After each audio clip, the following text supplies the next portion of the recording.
Hello! Hello! Good morning, my neighbor! Get off! Damon Amendolara. Yes, how are you? Yeah, thanks for having me on, buddy. Baby, it's a brand new day. Ain't no clouds hanging over me. Something doesn't feel the same. The rest of my life gonna start today. Good morning. Good morning. Good morning. The rest of my life gonna start today. Yeah. Bing the bang the boom dong boom ding. Let the big doggy! DA, great question. All aboard the dog. This is why you do what you do. Yo. Somebody stop me. Have some fun with your marriage. I'm coming to you to be fat. Let me be fat. Look it. There's so many sickos in this country. This is facts. Oink, oink. Ow! Hot and hurt. I like pleasuring myself. This is so dumb. A little more juice. What? I am broken. Good morning. Good morning. Good morning. The rest of my life gonna start today. CBS Sports Radio. Well, as I was saying, when I was listening to the radio, I heard something. And what did you hear? A hissing sound like this. Hey, T.A. Hey, D.A. Let me aboard that mothership. Permission to board that mothership, sir. Well, you know, I had to slide through the intergalactic swag party. DA, man, beam me up. What's going on, my brother from another mother? Beam me up. You guys are the best. You guys make it fun. Permission to board that mothership. Mothership has connected. And you the man, D.A.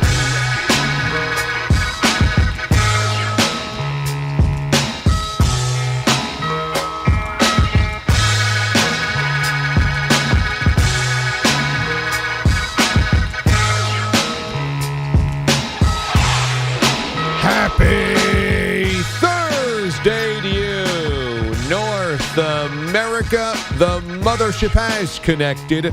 Welcome aboard. It's the 4-hour Deflector Shield Shindig. DA with you from the CBS Sports Radio studios in New York City, broadcasting to affiliates nationwide and north of the border. Anchorage to Atlanta, Pittsburgh to Peoria, Kalamazoo, and Waterloo. Hey, you're on the air. They listening, D.A. Everything we saying, D.A. Everything. And we come to you live from the Rocket Mortgage Studios. Whether you're looking to purchase a new home or refinance yours, Rocket Mortgage can help you get there. For home loan solutions that fit your life, Rocket can. How we doing, everybody? Let's have ourselves a day, shall we?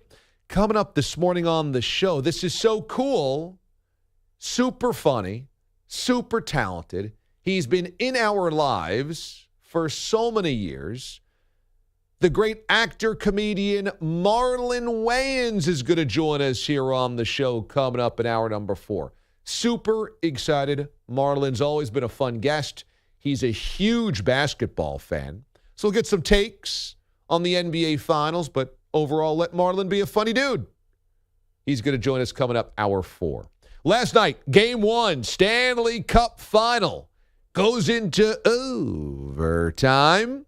We'll talk about the Avs and the Lightning getting things going in the Stanley Cup coming up here on the show in 40 minutes from now. But also, Canadian Bacone, Pat Boyle, behind the wheel of bacon this morning.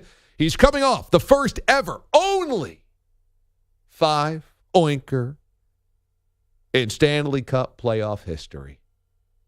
The long 2.5-month history of Canadian bacon being scored by oinks.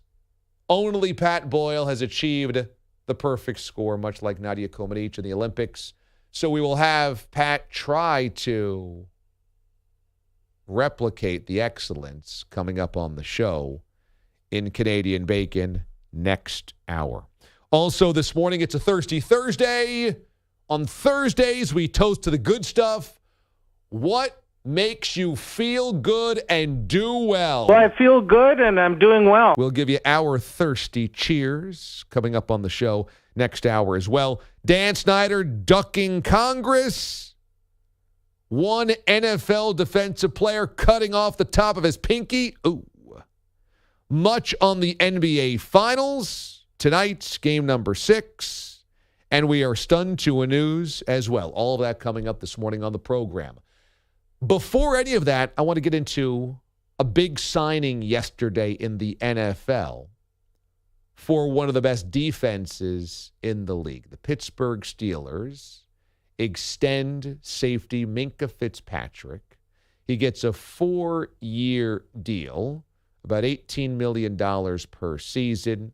There's 36 of it that's guaranteed, making Minkah Fitzpatrick the highest paid safety in the NFL, and thus the highest paid safety in NFL history.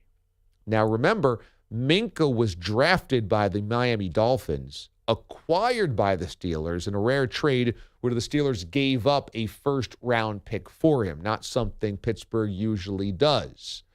So now that they've extended him, and the Steelers' defense has one of its core members in place after T.J. Watt's contract situation last year, did the Steelers make the right call bringing in Minkah and trying to build the defense with him as one of the cornerstones?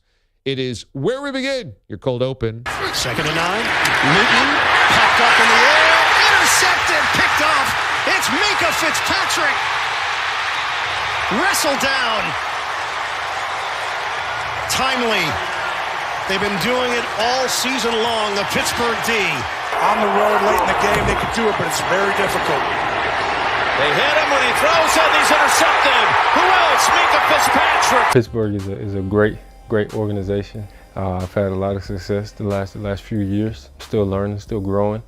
I'm comfortable, but also challenged at the same time with being here.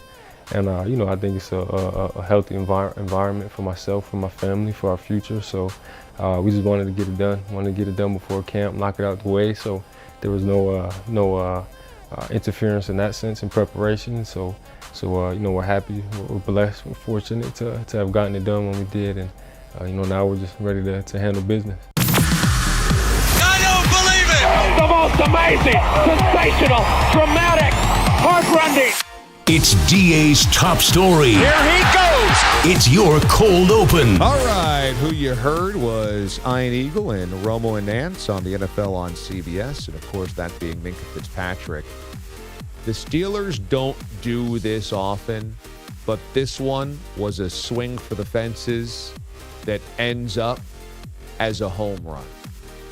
Minkah Fitzpatrick in his first 2 seasons with the Steelers was a Pro Bowler and first-team All-Pro. Minkah is a guy that sticks his nose in plays, creates turnovers, creates big plays, momentum, flipping plays. And even though maybe last year had a little bit of a downside for Minkah Fitzpatrick, he's still so young that you believe, and they certainly believe, that he's got plenty more All-Pro, Pro Bowl type seasons in him. The man's only 25 years old. So you're betting on the next 4 years, and he's still in his 20s for the entirety of that contract. This was a no-brainer for the Steelers to get this thing done. I also think it's smart to get this thing done before we get to training camp, because the Pittsburgh Steelers quarterback situation obviously is a question mark. They have drafted Kenny Pickett in the first round, and so you would imagine that Pickett gets some type of chance to win the job or gets the job in the 2022 season. Maybe not coming out of the blocks. Maybe it's in season, but Minkah is going to take over at some point, you would imagine, this upcoming year. They've got Mitch Trubisky there as well as a veteran. But because of some questions at the quarterback position and on offense, the defense becomes that much more important. And Minkah's a huge part of that. So you get this out of the way now.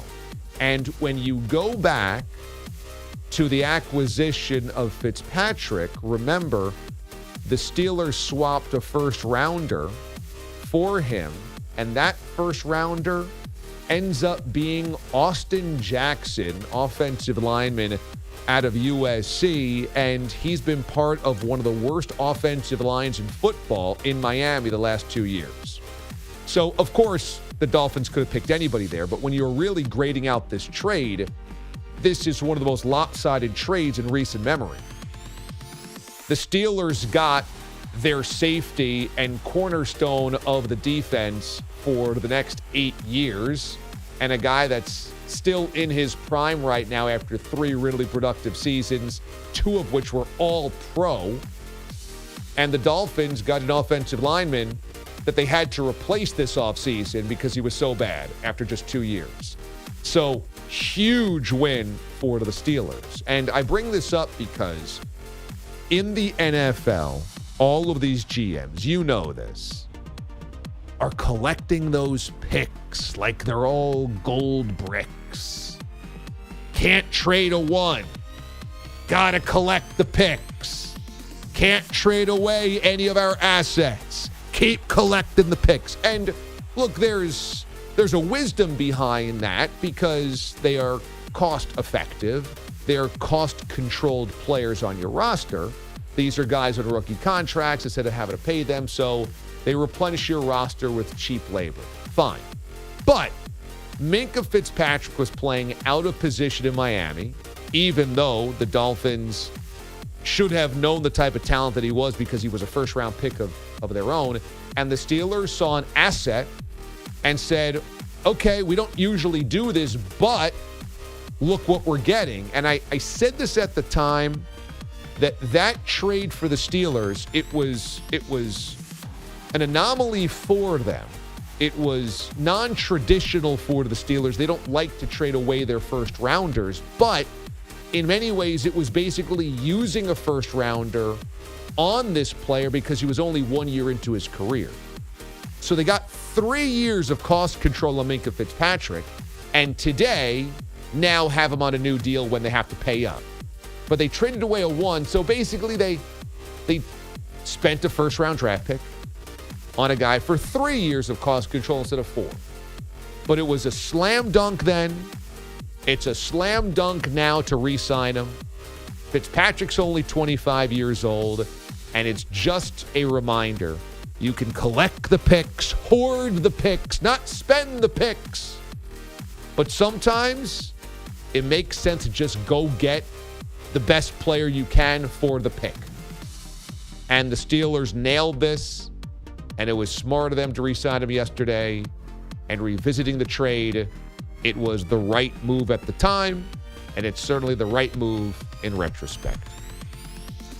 Here's your phone number, 855-212-4CBS, 855-212-4227, and on Twitter, DA on CBS. Game 1 of the Stanley Cup Final goes to overtime, so we'll talk about that coming up here in about 20 minutes from now. Tonight is game number 6 of the NBA Finals, and the challenge tonight for the Boston Celtics is to somehow deliver on a moment where they don't have the experience and the Warriors do. Closeout games are obviously as hard as any W is going to be in the NBA Finals. And the Warriors know it.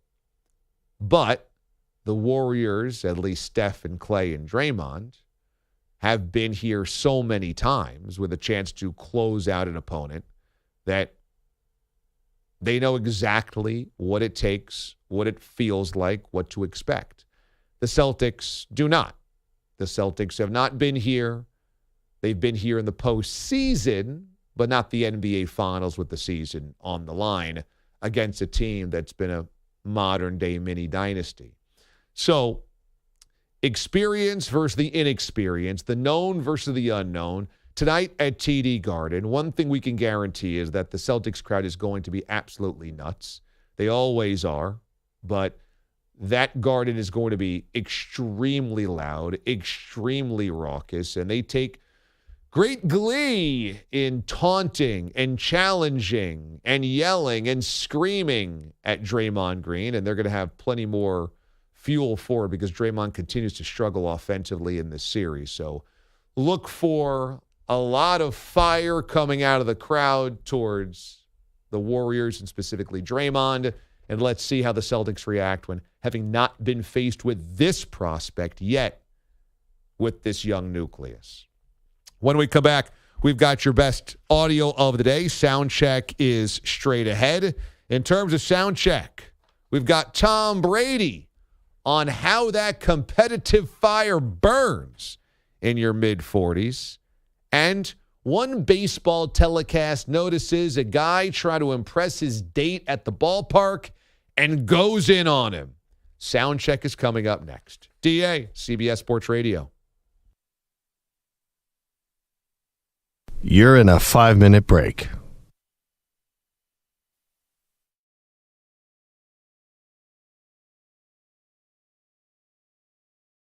So now I want you to give our listeners, who I'm sure are a lot of parents thinking about costumes for their kids tomorrow, maybe also some people that are going to costume parties tomorrow. Mm-hmm. Maybe there's some people that listen to the show that need some thoughts for Halloween and for trick-or-treat. So let's do a little do's and don'ts with Katie. And we'll also kind of kick up the music here, Pete, the Body Bilotti, because we'll do, after that, the 10, Katie's top 10 costumes ever. So here's the band. It's time for America's favorite game show. Yeah! Where we tell the studio guest what they should think. It's 10 questions. Not taped in front of a live studio audience. So we're kind of adjusting this today for Katie's top 10 costumes ever. So we'll start with do's and don'ts for costumes tomorrow. What do you think? I love it. All right. So number one, what's a good do or don't for tomorrow? Let's get techie for a second. Take advantage of Facebook Live and Facebook Messenger. They have filters built in just for Halloween. Oh, is that right? So you can give your friends a scare appropriately this time of year. So very fun camera tricks that you can use on both the Messenger side and on the Facebook Live side. Cool. So Facebook Messenger and Facebook Live. Yes. Both have these filters. I didn't know that. Yeah, brand new, just for the holiday. All right, very cool. All right, so what are some other do's and don'ts? Are we on a don't? Yeah, you got it. Maybe this is just being a little personal, but my don't is don't hoe it up. Okay, yeah. It's very important to me. This is your opportunity to do something wild and insane. No one wants to see the nurse. No one wants to see the cat. Do something off the charts, okay? Be weird. Be creative. Embrace it. Yeah. That's my don't. That's a really good idea. Yeah. Because I just went to a Halloween costume store a few days ago, and all of the women's costumes are just like slinky and sexy, and it's not even creative. Grace Hopper would be disappointed, okay? Yeah, that's right. Feminism went down about 300 years. Let's kick it up a notch, women. I saw there was a part of the Halloween costume store that was for Ghostbusters. And for the guys' side, you could be the Stay Puft Marshmallow Man. Love that. Actually, there's one that inflates. Oh, is there? Oh, it's beautiful. Oh, that's cool. Uh-huh. For the girls, there was also the Stay Puft Marshmallow Man. But you don't wear a hat. You don't have anything white on you. You actually don't wear anything. Yeah, you just have like the red tie around your chest area and then a blue skirt. I'm like, that's not the Stay Puft Marshmallow Man. That is not a Ghostbusters costume. As a matter of fact, that we're not even sure if that's anything. Yeah. At all. You want to do something, be either Sigourney Weaver or Annie Potts. Yeah. Or I guess one of the new female Ghostbusters. There you go. But it's not hard. There's no... You could even go off brand and be an Ecto Cooler. That's you could good. mix it up. Yeah, but don't give me sexy Stay Puft Marshmallow Man. No. Doesn't work. So now I want you to give our listeners, who I'm sure are a lot of parents thinking about costumes for their kids tomorrow, maybe also some people that are going to costume parties tomorrow. Mm-hmm. Maybe there's some people that listen to the show that need some thoughts for Halloween and for trick-or-treat. So let's do a little do's and don'ts with Katie. And we'll also kind of kick up the music here, Pete, the Body Bilotti, because we'll do, after that, the 10, Katie's top 10 costumes ever. So here's the band.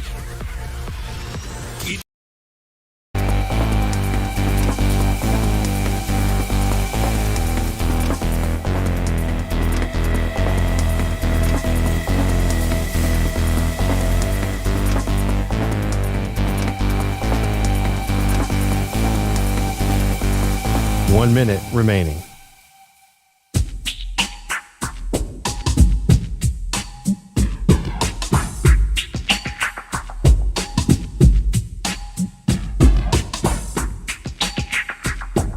$45 seconds remaining.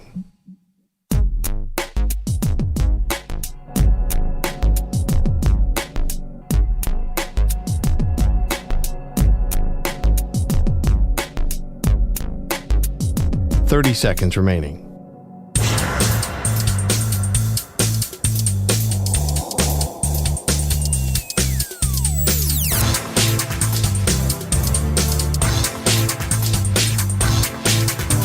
15 seconds.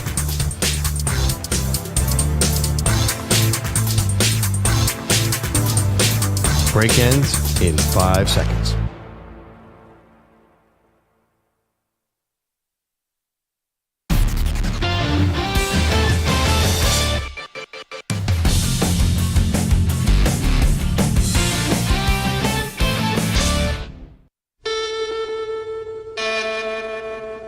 CBS presents this program in color. An educated person can't think he's going to get a recruit by strippers coming in. They can fire you, but they can't eat you. And they run through our ass like through a tin horn, man, and we could not stop them. The audio you need to hear. It's DA Soundcheck. All right, and remember that the DA show is available in podcast form. Missed any part of it? Want to hear it again? The full 4 hours are available, or the best of the show available. It could be your daily listen every single day. DA on demand. Simply search The DA Show on your favorite podcast platform. Subscribe, rate, and review. Also the PGP, the show about the show, available for your podcast listening as well. We start with Tom Brady, who joined the Dan Patrick Show and talked about the competitive fire, which still crackles. 45 Jason years. And Bruce said, just give it time, you know. And I said, look, I feel pretty strongly, you know. And then, you know, time went by, and then you just get super competitive, you know. And I think I'm part crazy. I mean, I think that's the reality. I'm 45 years old, and I'm out here with a lot of young guys that are trying to take my head off. And I see Aaron Donald work out on my Instagram. I'm like, damn, maybe I should have retired, you know, because he's a beast. But, you know, I had the appetite to compete, and it's going to be gone soon. I mean, there's no doubt about it. And I got to, you know, just really appreciate what the time I have left, because it's not a lot. So this is super interesting because Tom Brady saying, I think maybe I'm crazy, is right. That Tom Brady has, for some reason, avoided what afflicts so many athletes that have great success. At some point, the juice just isn't worth the squeeze. At some point, you accomplish enough, whether that's championships, duration of your career, certain winning benchmarks, accolades, Pro Bowls or All-Star games or a Hall of Fame resume or just some good years in the league, some good money made. Every other athlete makes a decision where, unless injury robs them of the chance to play, they go, you know, I've done it long enough. Now, sometimes guys have to retire and they still want to play because the competitive fire burns, but rarely are those guys 44 or 45 years old, considered the greatest of all time, and have 7 championships. As we all know, there is really nothing left for Tom Brady to accomplish. But Brady comes back. Why? Because he's crazy. Because he's crazy, because there is absolutely nothing left to prove, but there hasn't been for 5 years. I mean, you could honestly go back to the comeback against the Atlanta Falcons in the Super Bowl and say that's the moment where you couldn't argue anymore that Tom Brady was the greatest quarterback of all time. He had surpassed Joe Montana with 5 championships and just authored the greatest comeback in Super Bowl history. That's it. That's 6 years ago. So he hasn't had to do this.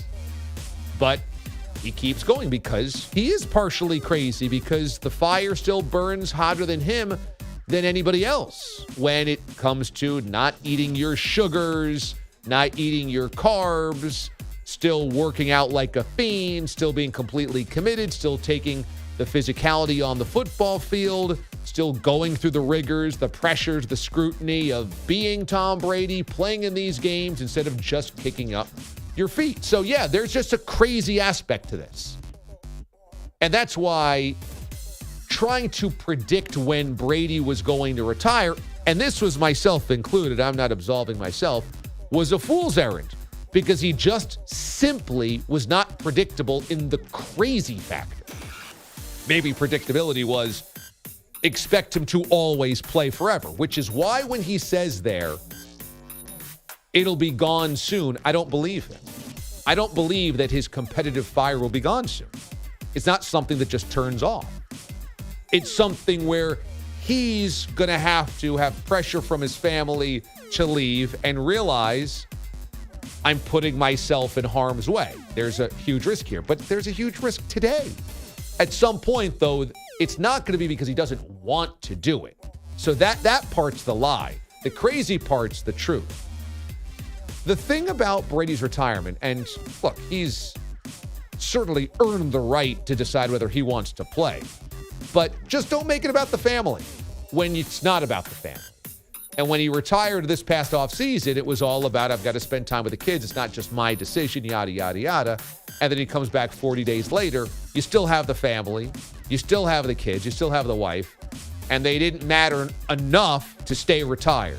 So I just don't want to hear that when he does finally retire, because we've already heard the song and dance. Or if you're going to use the family as the reason, you got to stay retired. You can't talk about the family being the priority and then unretire. It doesn't work that way. You got to stay retired. So during a Cardinals game, there was a young man and young woman in the stands. And as the game is going on, the young man is clearly holding out his hand like he's holding a baseball and pointing to how he's holding the baseball. And it looks like he's trying to teach her or explain to her some type of pitching point. And so here's the Cardinals television guys on Bally Sports Midwest poking fun at this dude. He's telling her how he used to do it. Yeah, I remember when I was in high school, I threw that nasty curveball. Should have seen him.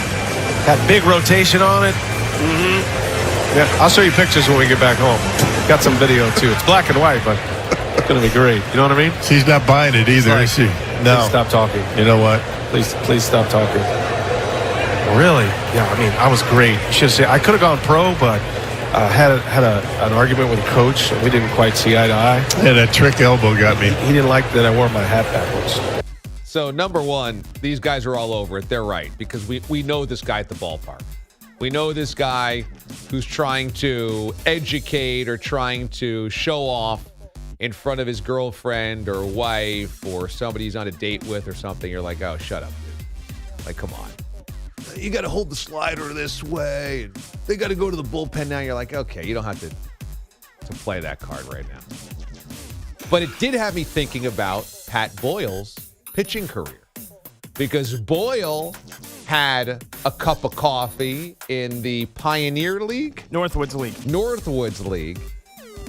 And I'm sure you've brought a date or two out to the ballpark. And have you ever told a girl that you were going out with, yeah, you know, you should have seen me spin it back in the day. You got to hold it like this. Or, you know, I had a fight with a coach. That's why I didn't make it. Or that pesky elbow problem, just like those guys are talking about. No, because you just sound like a tool. You sound like a tool. Now, look, if you're with a date and she asks for, you know, like, well, why is this like this? Or how do you make a curveball do that? Like, if your date asks for it, that's one thing. Right. But you can, if we saw the clip, for our listeners out there, her body language was totally dismissive. She was sitting there. He brought that upon her. And the guy had the backwards hat with like the cheap sunglasses. Just looked like a grade A tool. And the way he was, you know, the term mansplaining it to her, you could tell she had no interest whatsoever. So yeah, it's one thing if somebody asks you to explain something, but no, never be that guy of, oh, you know, I could have made it pro. Unless you made it pro, you didn't make it pro. So stop acting like you could have made it pro, if not for the 1,000 excuses you got in your ass. Pat Boyle, quote, don't be, I could have made it, bro. You didn't make it, bro. All right, finally, here's Robbie Anderson, Panthers wide receiver. Remember not long ago when the rumor started circulating the Panthers were interested in Baker Mayfield? And then he tweeted, no! Well, as a Baker Mayfield Panthers trade seems on the horizon again, here's Robbie Anderson. Just trying to be a good teammate to my quarterback, you know? That's it. Just trying to defend the guy who is my quarterback in a sense. You know what I'm saying? That's it. So what would be your reaction if the team brought in Baker Mayfield? It'll be what it is, you know? I mean, have you had an experience with him that was negative, or is there... Nah, I don't know, buddy. You feel me? I don't know him. Oops. Yeah, you know, when I tweeted no with multiple O's about Baker Mayfield, I was just defending my guy, Sam Darnold. You're defending Sam. You want to go die on that hill, Robbie Anderson, the Sam Darnold hill? You were defending Sam Darnold? Gotcha. Is that a better explanation than, yeah, I just think Baker Mayfield stinks. Yeah, I don't want him throwing me the football either. No! Baker Mayfield trade has gone through, now going to become a Carolina Panther. Oh. So many different emotions on so many different levels. Oh. Awkward. And that is your sound check. Don't be I could have made it, bro. You didn't make it, bro. You couldn't make it, bro. All right, standing by with our headline this morning. In for AB today is a familiar voice, Peter Schwartz, in on headlines. Pete, good morning. Good morning, DA. How's it going? It's going great. Good overtime Stanley Cup Game 1 last night. We sure did, and we'll begin with Game 1 of the Stanley Cup Final. Avalanche led the Lightning 3-1 in the second period. Andre Palat and Mikhail Sergachev scoring 48 seconds apart to tie the game at 3. Then after a scoreless third, the game went to overtime. Another bouncing puck, gobbled up by JT Compher. Down the middle, Compher holds, shoots, it's blocked. Nichushkin with it, Burakovsky, he scores! Andre with a giant goal! And you don't have to go home, but you can't stay here because this party is over! Colorado wins Game 1 in overtime! That was Connor McGahey on Avalanche Radio. Avalanche over the Lightning 4-3 in OT. And you heard Andre Burakovsky score the game winner at 1:23 of the extra session. Just trying to get out as quick as possible. And then obviously Val got the puck back and made a great play to me. And it was just for me to shoot it and lucky to win it. And now the two-time defending Stanley Cup champion Lightning down 1-0 Forward Alex Killorn and company. They've been in this situation before in this year's playoffs. I think that's the great part about our group is there's not many situations we haven't been in. Whether you talk about the past 3 years, whatever it may be, it seems like we've seen it all. So we're not worried. We're confident going forward, but there's definitely a lot more work to be done now. And Game 2 will be Saturday night in Denver. NBA Finals resume tonight. Game 6 in Boston. The Warriors lead the Celtics 3-2. Jaylen Brown says the Celtics are not afraid of the big bad Warriors. We are not scared. We do not fear the Golden State Warriors. We want to come out and just play the best version of basketball that we can. We know it's a good team over there. We know they've done it before. But we have all the belief in ourselves, so we're going to come out and leave it all out there. I don't think that they're scared, but they've also played like they're scared in the last fourth quarters. Yeah, no question about it. But obviously this is a series that you never know what could happen. They can go to the Game 7 and tip off tonight, 9 o'clock Eastern Time. The Mavericks will reportedly acquire center power forward Christian Wood from the Rockets for the 26th pick in the NBA draft. Now to baseball, and the Atlanta Braves just keep on rolling. And the 2-1. Fly ball to right. Ronald Acuna coming in. Ronald is under it, and the Braves have won 14 games in a row. And their longest winning streak since 2013. That was the call on Braves Radio. Braves over the Nationals 8-2. Austin Riley. They're a machine. 14 straight. And the Mets are sweating a little bit because now the Braves have cut the Mets' lead in the NL East down to 4 games because the Mets lost to the Brewers 10-2. You figured the Braves were going to get on a roll here. I don't think anyone thought they'd win 14 in a row. Agreed. But certainly the start they got off to, you figure they make a run at this. Yep, defending world champs, had a little bit of a hangover. They seem to actually improve in the offseason as well, even though they lost Freddie Freeman. It was a good team coming back. They were playing under their potential. So I agree. You always knew the Braves were going to have a say in the division. The Mets were not going to run and hide in this thing. Yeah, and I didn't think that it would get down to 4 by this point. No, that was quick. That was it quick. went from 9 to 4 in like 5 minutes. Pretty quick. How about this? Dodgers pitcher Tyler Anderson took a no-hitter into the 9th inning against the Angels last night. Well, it's a whole lot easier protecting a no-hitter than a perfect game. Hit it this way. There's a line drive to right, headed toward the corner, and Ohtani has got himself at least a double, and now he's on his way to third with a triple. Charlie Steiner had the call on Dodgers radio. Anderson's no-hitter broken up with 1 out with that 1-out Shohei Ohtani triple, and the Dodgers. So 2 no-hitters this week broken up in the 9th inning. In the 9th inning. There's been so many no-hitters in the last few years. It's almost as if it's not like a big deal anymore. You get that same impression? Like last year, there were a million no-hitters. Was that last year? Oh, the year before. One of these seasons. There was like a million no-hitters. We had a lot of them. Not a big deal anymore. Yeah, we've had 2 already this year, I think. Yeah. And then we've had 2 this week broken up in the 9th inning.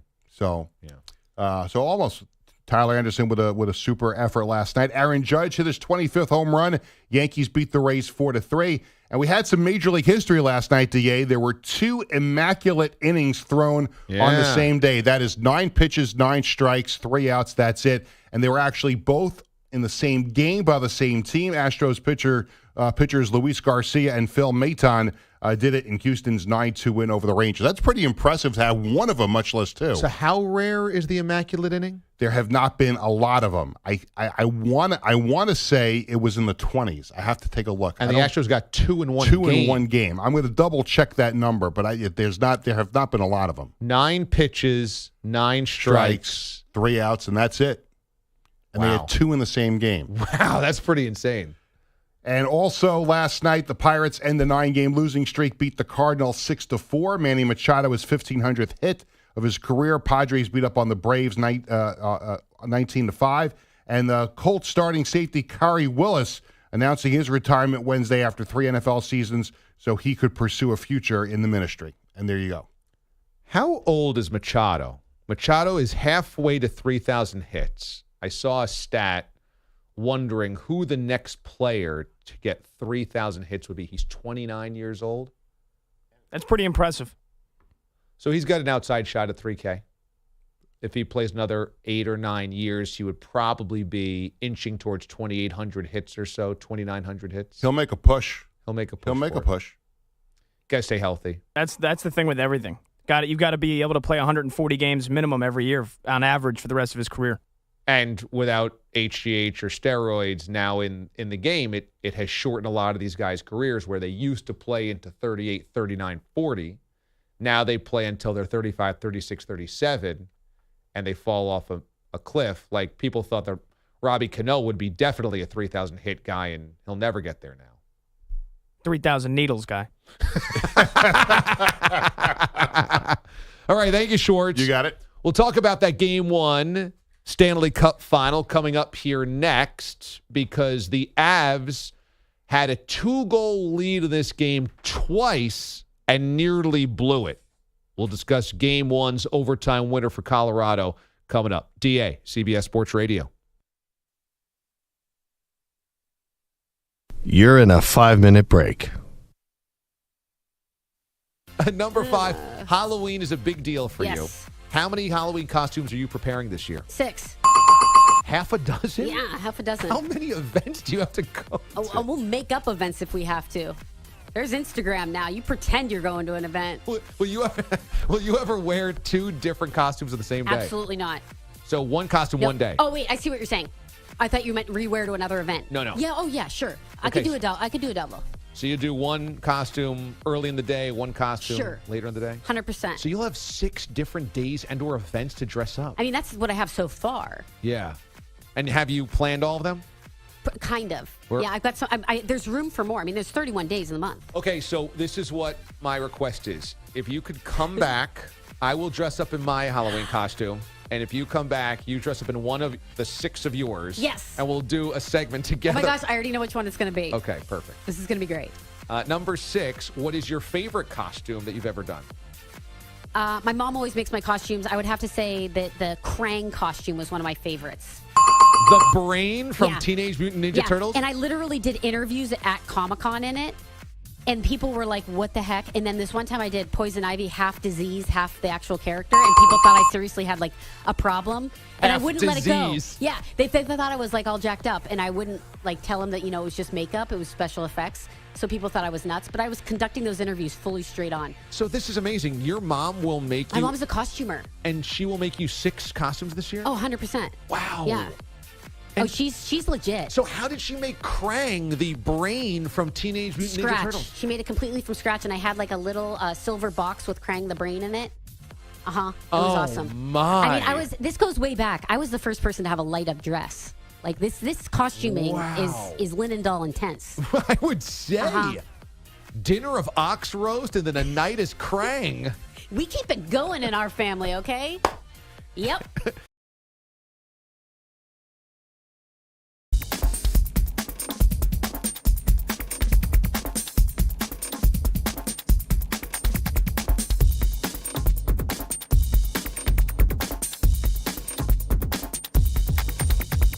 Two minutes, 30 seconds remaining.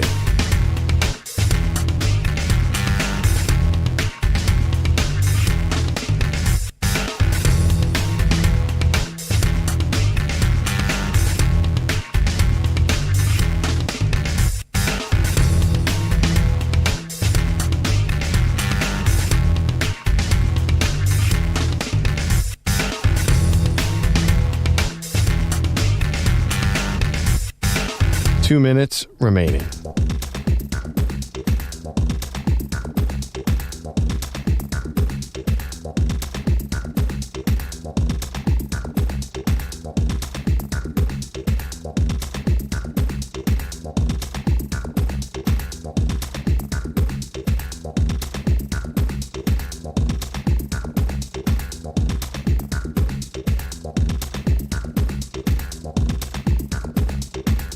One minute, 30 seconds remaining.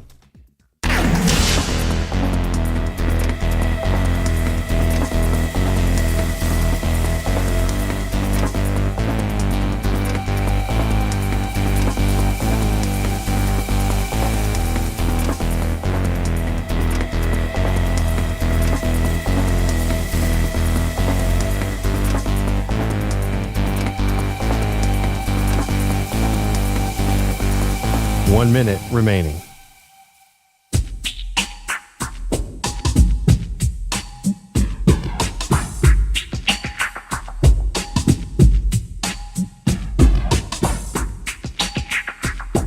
.45 seconds remaining.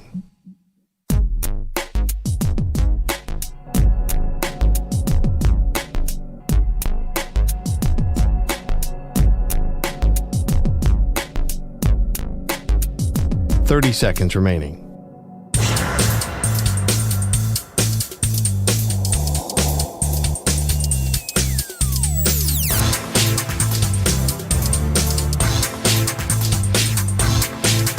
.15 seconds.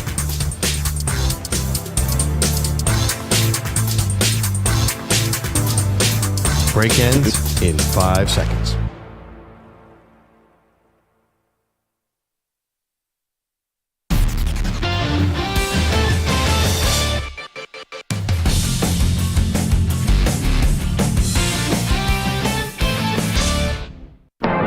It's new on CBS.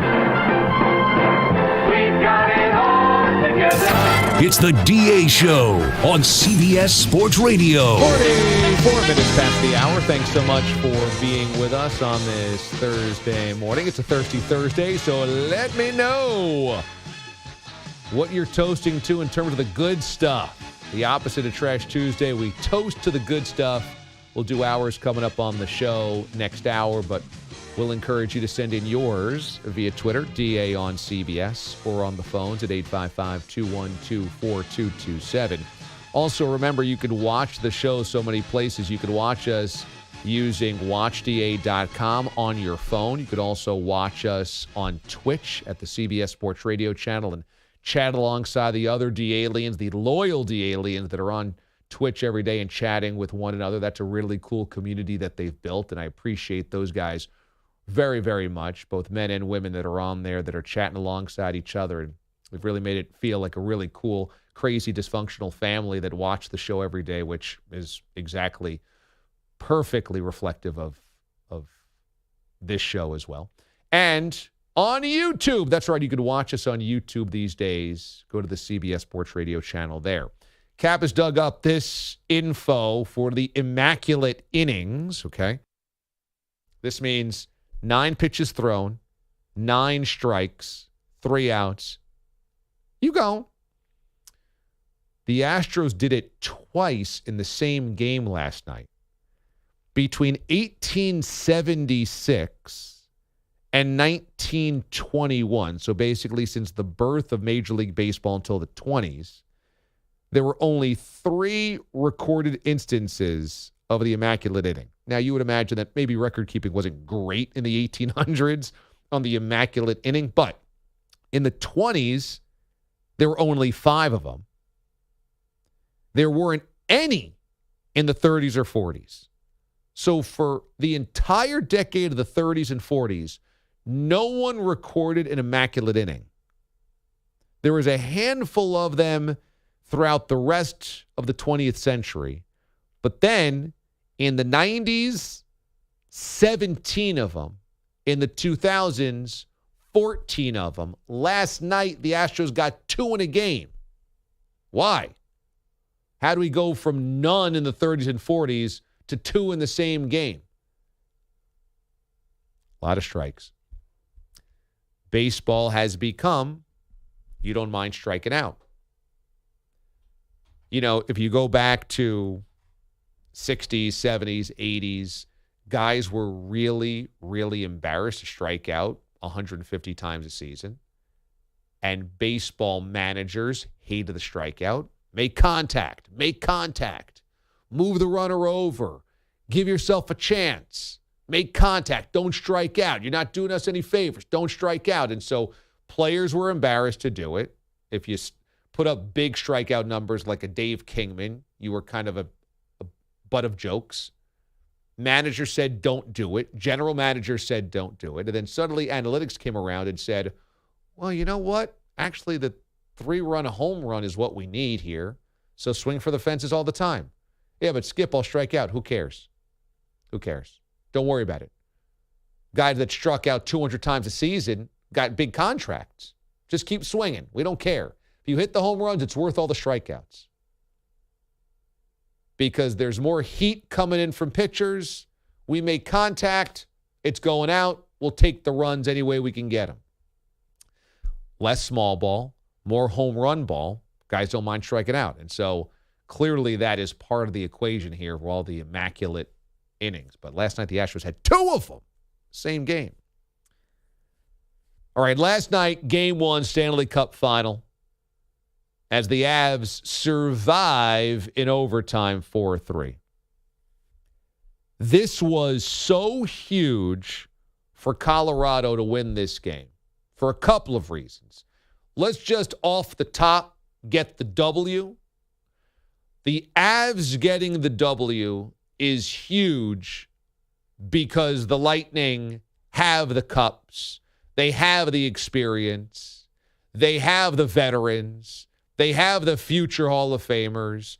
They have the legends and the grit. And what you need to do is not fall behind and know that they've been here before.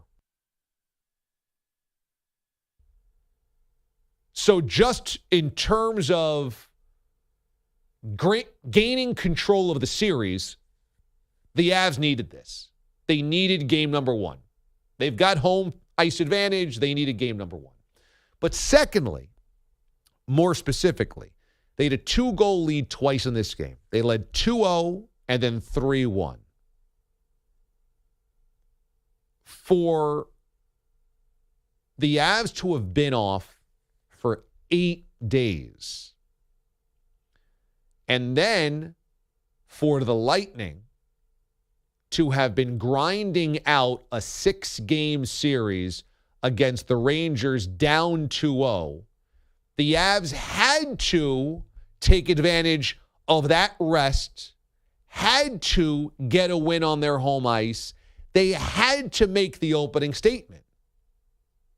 And if they blew a 2-goal lead last night to a team that should be exhausted, that should be fatigued, that should be dragging a little bit, it would have been a natural disaster. Another bouncing puck. Gobbled up by J.T. Compher. Down the middle, Compher holds, shoots, it's blocked. Nichushkin with it, Burakovsky, he scores! Andre with a giant goal! And you don't have to go home, but you can't stay here because this party is over! Colorado wins Game 1 in overtime!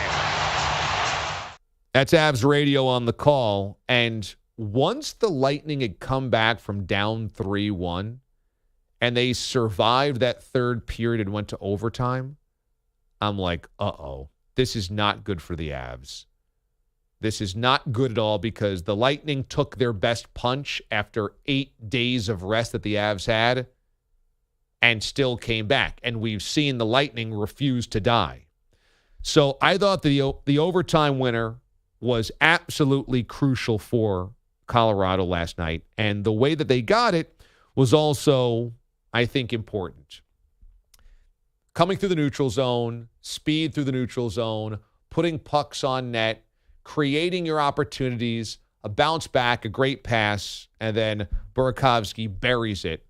And it was early in overtime, so you save your legs for game 2. I think if the Avs lose last night, it's a disaster for them, really.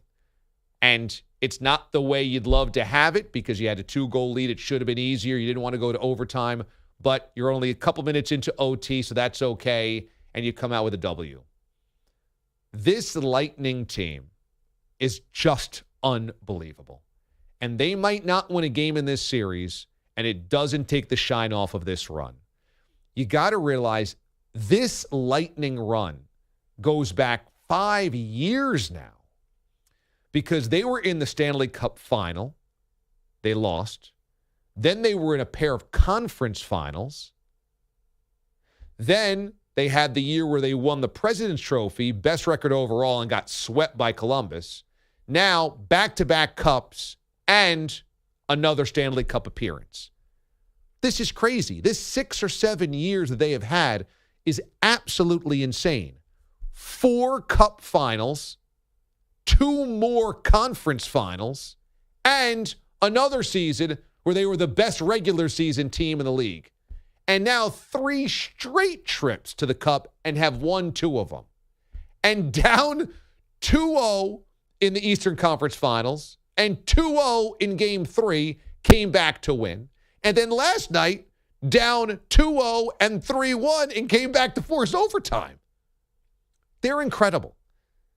And if they weren't an expansion Sun Belt team, and this was the Bruins or the Blackhawks or the Canadiens or the Maple Leafs or the Rangers, an original 6 team, the Red Wings, I think they'd have much more of a grip on the sporting public. And I realize that hockey is the 4th of the 4 major sports, and so they get the least amount of love.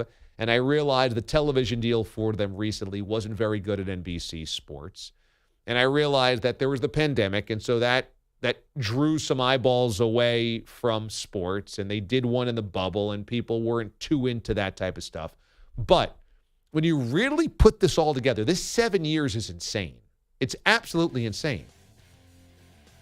Cup final, 2 conference finals, President's Trophy, then 3 cup finals in a row, hoisting 2 cups. You can't kill these guys. Avs get game 1. When we come back on the show, let's preview game number 6 tonight in the NBA Finals and a Celtics team that is very wobbly in these fourth quarters. DA, CBS Sports Radio. So they live in the same town, and we wouldn't know that young Pete's son would go trick-or-treating, except that your aunt had a story for you. Yes, she called me and said, do you know a Peter Schwartz? Right away, my antennas went up and said, excuse me? Yes, I do. And told me that young Peter Schwartz's son, as dating back to getting baseballs and footballs like Floyd Mayweather, did in fact go to her house on Halloween, and they had just done a little work to their stoop, and Okay. it put up caution tape. That's their kind of front porch area. Right, their front porch area had caution tape. Now, you might think on Halloween that caution tape also could be some kind of decoration. Yeah, it's like when you put out a tombstone or something like that on Halloween. Coincidentally, it was not a decoration. So instead of just receiving the candy when young Mr. Schwartz went to the door and saying, thank you so much for my Snickers, I'll move on to the next house now, he proceeded to strike up a conversation with this woman he did not know, saying, not for nothing, lady, you have a nice house here, but I don't like this decoration at all. Now, wait a second. So Pete's son says, I don't like your decoration to the lady who's giving him candy, which happens to be your aunt? Yes. And she laughs at first because she looks down like, who is this little kid telling me she doesn't like my decoration? So she engages and said, well, that's not a decoration. I had to have work done to my stoop. My husband just took care of it, which would be my uncle. And he proceeds back for whatever reason. Didn't he say my dad wouldn't like this? This would be he goes, well, I'm just telling you, my dad wouldn't like this. And she said, well, where's your dad? My dad wouldn't like your Halloween decorations? Right. So his response is, well, my dad's a big shot. He works over at WFAN in New York. And for no reason, just blurts out that his dad's a big shot and wouldn't like this decoration. And my aunt, of all the odds, goes, oh, really? Well, I know somebody that works there. Says my name, in which case he goes, oh, I know him. I've been to his block parties and stuff.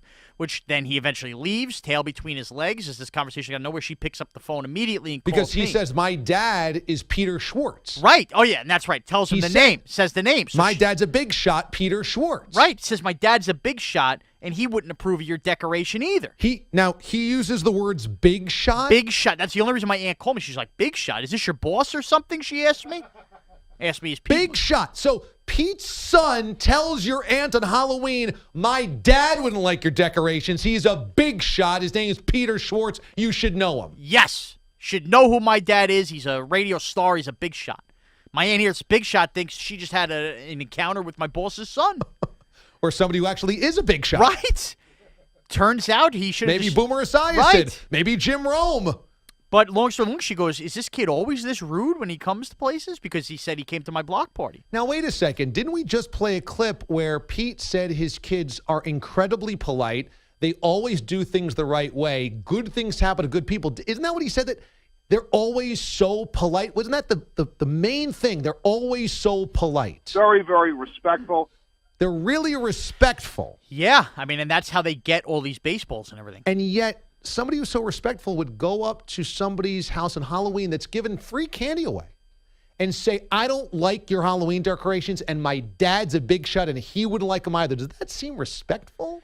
No, in fact, it would seem like he thinks it's okay because his dad's a big shot. Seems very disrespectful to me. Yeah, I mean, I know the person who was on the other end of this definitely felt it was disrespectful, and I mean, laughed about it because it was a child, but still said, what kind of kid would say this? Was your aunt bothered? Was she annoyed? Well, no, she wasn't annoyed because she, you deal with, quite frankly, brats all day, and I'm sure there were a few more brats that came to the door. Yeah. Does everything by the rules. He's polite. Polite and respectful. Hey, lady, I don't like your decoration. That's interesting. That doesn't seem to be polite and respectful. Not to me. No, certainly not. Well, maybe very respectful. Maybe they have different rules. Because he does things by the rule. Maybe the Schwartz rules are different. Maybe if you think someone's house looks like crap, you can tell him that. You just tell him that. You have to tell him that. At least he has a career at HGTV ahead of him. Yeah, big shot dad could help him get the job. Very, very respectful. Right, and polite. We know that about the Schwartz kids. Does everything by the rules. He's polite. Well, I mean, outside of calling strangers' houses ugly and then demanding free candy from them and then saying that his dad is a hot shot, a big shot, and that he wouldn't like your decorations either. Other than that, they're totally respectful and totally polite. Very, very respectful. Get another sneaker. We did have a conversation. Break ends in 5 seconds.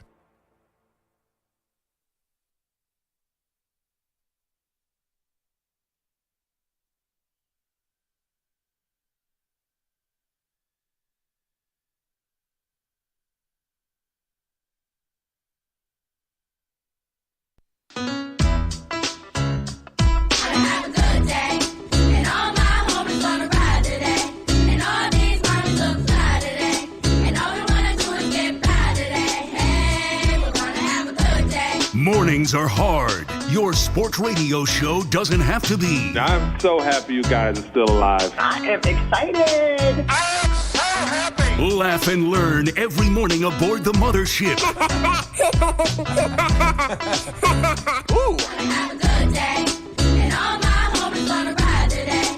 And all these mommies look fly today. And all we wanna do is get by today. Hey, we're gonna have a good day. It's gonna be a good day with DA. Hey, duh. I do love the da. Happy being alive day. Mornings on CBS Sports Radio. Yeah. Yeah! Happy Thursday. We come to you live from the Rocket Mortgage Studios when you need cash out of your home and a simple way to get it. Rocket Cash. How we doing, everybody? Good morning. Happy Being Alive Day. We are happy to be here, and we appreciate you dropping on by. Coming up this hour, it's a Thirsty Thursday, so let us know what you're toasting to, the good stuff this morning. We'll do our toasts coming up in 20 minutes from now. And in 40 minutes, Canadian bacon. Pat Boyle tries to replicate the 5-oinker from Monday's show after Game 1 of the Stanley Cup Finals last night. Pat feeling any pressure coming off of the 5-oinker on Monday? Do you feel any pressure there, Pat? No? Do I feel pressure? Yeah. Pressure feels me. Oh, is that right? Oh, yeah. I am the one who knocks. You ever watch Breaking Bad? Yes. Yes, I had not watched Breaking Bad when it was on. I was guilted into that by Mraz and Andrew Bogish. I end up watching Breaking Bad like 5 years after it was off the air. Best decision I ever made. What an incredible, incredible show. Yeah, I watched it late too, but I'm ready to go Heisenberg on are Canadian you? bacon. Yeah, is that right? I'm ready to cook. Throwing a flame into a meth lab and watching it burn behind you. Taking down the cartel one drug lord at a time. One Mraz at a time. One Mraz toddler tirade, profanity-laced message at a time. We'll see if Pat can replicate the 5-oinks coming up here in 40 minutes from now. So Game 6 tonight of the NBA Finals from Boston, 3-2 Warriors. And I really think this is a very simple game to assess tonight. And that's hard to say in a series which has had plenty of swings, even within these games, plenty of swings. But I think the very essence of tonight is, do the Celtics melt yet again in the fourth quarter? That, to me, has been the biggest disappointment of this NBA Finals. In that we've had good games because we've had changes in leads, big swings, big comebacks, but we haven't had great finishes. And the last two games had the potential to have great finishes. In fact, game number 4 had the potential to be an all-time great NBA Finals game. And yet, they have failed to live up to that because the Celtics' fourth quarters have been dreadful in the last two games. When you look at the final scores, game 1, the Celtics came roaring back to win that game 120-108.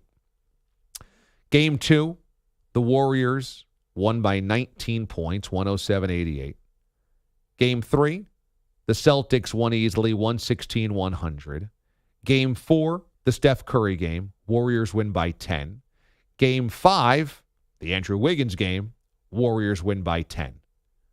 We have had 5 games in a, quote, tightly contested series that are all decided by double digits. A rarity that every game of a 3-2 series are all decided by double digits. All blowouts in some ways. Not close games. And The reason this has happened the last 2 games is because the Celtics' fourth quarter funk is so funky. And not funky in a really cool way, funky in the worst kind of way. We have waited for Jason Tatum to be the man. We have waited for Jason Tatum to deliver on his potential. We have waited for Jason Tatum to do in this series what he did throughout the NBA playoffs. Be a closer. Be the guy. Be the alpha. Hasn't done it. Just simply hasn't done it. And perhaps it's youth. Perhaps it's inexperience. Perhaps it's mental. Perhaps it's the Warriors' defense. For whatever reason, Jason Tatum deserves the bulk of the blame for this deficit the Celtics find themselves in. Because Game 4 basically came down to Steph versus the Celtics, and the Celtics had nobody to counter Steph Curry's 43-point night in the fourth quarter. That's a nip-and-tuck game going into the fourth. And look at the possessions down the stretch for the Celtics. And then Game 5 happens, and the Celtics have every reason to be better in Game 5 than in Game 4. They just saw what happened when they couldn't get their offense in gear in the fourth quarter of a close game late. And it was a night that Steph was completely off. And again, it happened. This is a choke right now that's happening for the Celtics. And I'm not dismissing the Warriors. I don't want Warriors fans to get all over me about this, but the Celtics' play in the fourth quarters of these 2 games have been absolutely pathetic. And sure, some of that is the pressure that is put on them by a great player like Steph Curry. But that wasn't the case in Game 5. Klay was fine. He was fine. Steph was off. Andrew Wiggins was the best player on the floor. That can't happen. It can't happen to be the Celtics. And one thing that's dogged the Celtics for the last handful of years, with a core made up by Jaylen Brown and Jason Tatum, have been in the biggest spots. Those 2 guys have kind of wilted in the biggest spots, and those have been Eastern Conference Finals, which there's no shame in getting to the Eastern Conference Finals, but when they've gotten there, they have not been the best players on the floor. And the same thing is rearing its ugly head now, just 1 series later. Game 5 was there for the Celtics. Game 5 was there to come home up 3-2. You got the off night from Steph. You had it at a 1-possession game. You had a lead with 3 seconds to play in the third quarter. And then the late game possessions were just dreadful. And if I'm a Celtics fan, I'm watching these fourth quarters behind my fingers, crossing my eyes, like peeking out. Oh my God, what horror film is going to happen tonight? Because they just chuck up shots, bad shot selection. They let the shot clock expire, then have to hoist something up. Then the next time they'll come down the floor and just shoot ill-advised early in the shot clock. Turnovers all over the place. And the Celtics team, we've seen the stat a million times. ABC keeps showing it. When they have 16 or more turnovers, they can't win a basketball game. So take care of the basketball. And they don't. Now, maybe some of this is that Marcus Smart has the ball in his hands and Marcus Smart isn't the smoothest offensive player. And some of this is that the young guys maybe are a little hot potato. But you can't be sloppy in the NBA Finals. And they have been. You can't be sloppy. You can't be scared. And it feels like the Celtics have been both of those late in these games. And that's been the difference. I mean, in the final couple of minutes of Game 5, Jaylen Brown missed 3. Jason Tatum missed 2. Tatum commits a foul. Tatum misses a step-back jump shot. Celtics commit the foul. Another missed three. Another missed two. Another missed three. Grant Williams takes the foul. Derek White takes the foul. Derek White misses the three. Derek White misses the two. It's just one thing after another where they just are completely lost on the offensive end when it matters most. And so that's the essence of tonight's game. That's going to be the differentiator of tonight's game. Either the Celtics step up and play a good fourth quarter or this series is over. And I don't expect this thing to be decided in the first quarter. I do think that after halftime, the third quarter is where everything is going to be starting to flip because somebody's going to go on a run in the fourth quarter, in the third quarter rather. And that deafening Celtics crowd can certainly help if the Celtics are the team that's doing it. But this comes down to the fourth. Can the Celtics execute, and can specifically Jason Tatum rise out of the doldrums? 855-212-4CBS. On Twitter, DA on CBS. And look, sometimes young teams getting farther than they ever have need these experiences, need to feel this pressure, need to go through this so that they're better on the back end. But also the Eastern Conference is a bear. And so there's no guarantees the Celtics are going to be back in this spot. Maybe they will because both Brown and Tatum are very young.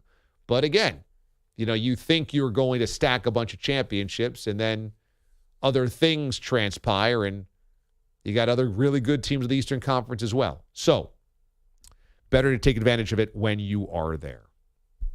Thirsty Thursday this morning on the show, so get the Booskies ready to go back there, guys. I want to toast to the good stuff. We got listeners coming in with the Booskies this morning here on the show.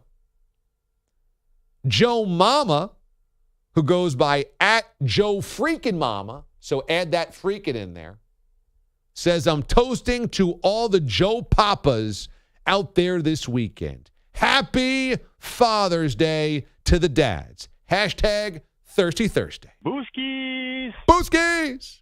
Tweet at us, DA on CBS. Rob of the 321 is toasting to Schwartz. Great having him on. He's so good, crisp and clean.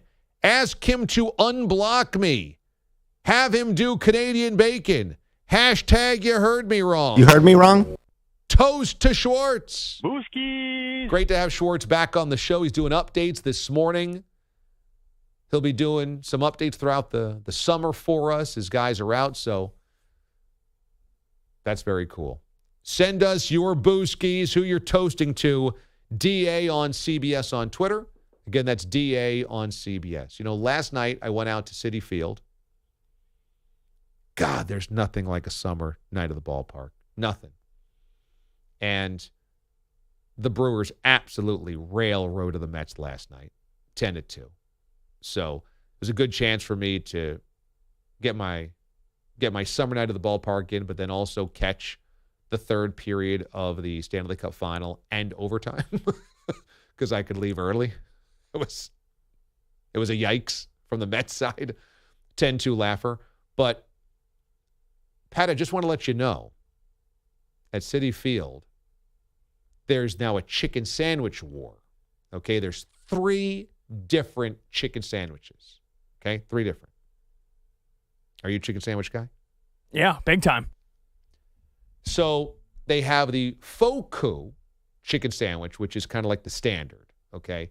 And that's like a heavily breaded chicken breast, and it's on some type, I think it's on a brioche maybe, but that's like the standard one that's been there for a while. Line is crazy to go get your Foku chicken sandwich, okay? Long time had a monopoly, and now you've got competitors. Yeah. So maybe because of such a long line, they've added 2 more. There's a hyper spicy one, and this one is crazy. It's brined in jalapeno juice. Oh. So I had this one last time I was there, and I really like spicy food. It is so hot, it's almost impossible to finish. It's that bad. It's that spicy. It's like everybody's like, It's like comically spicy. It's almost an Instagram challenge spicy. Yeah. Now, I don't know if you like that spicy.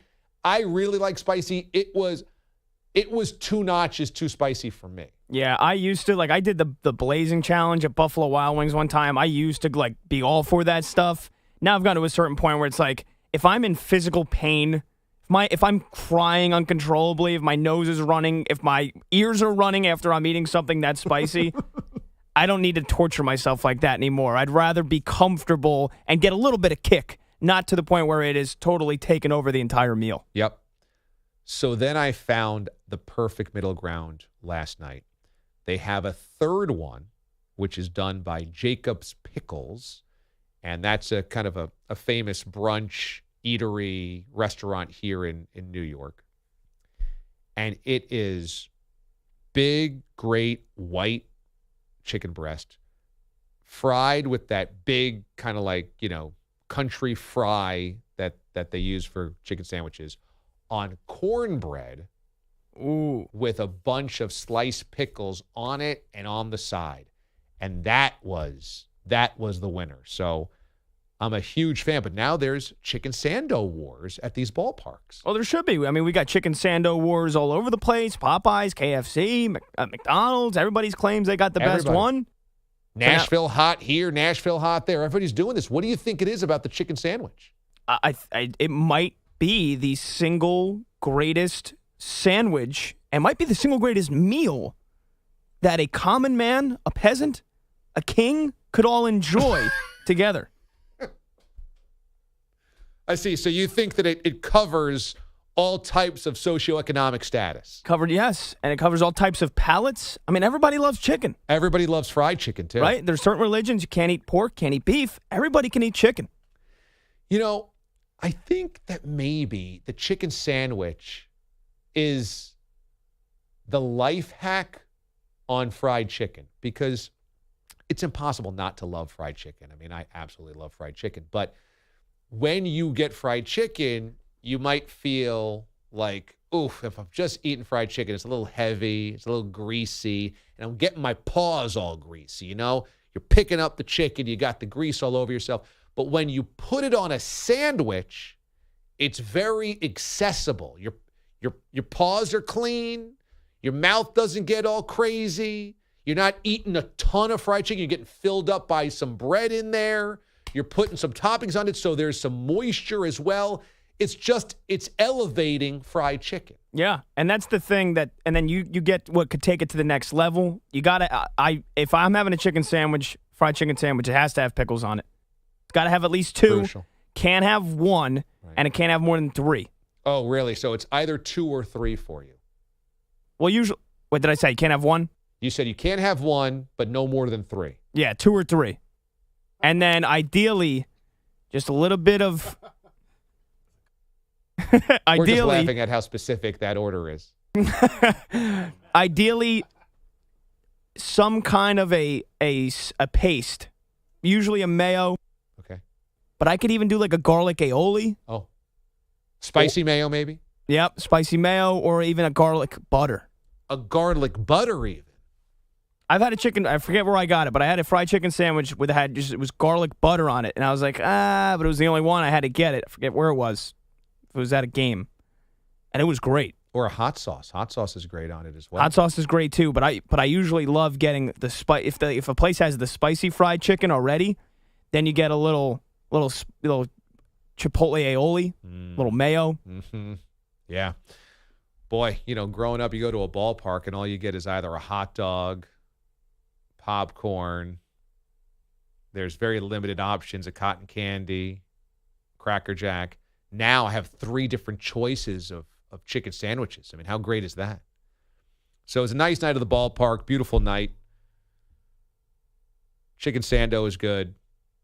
The ice cold tall boy beer, very good.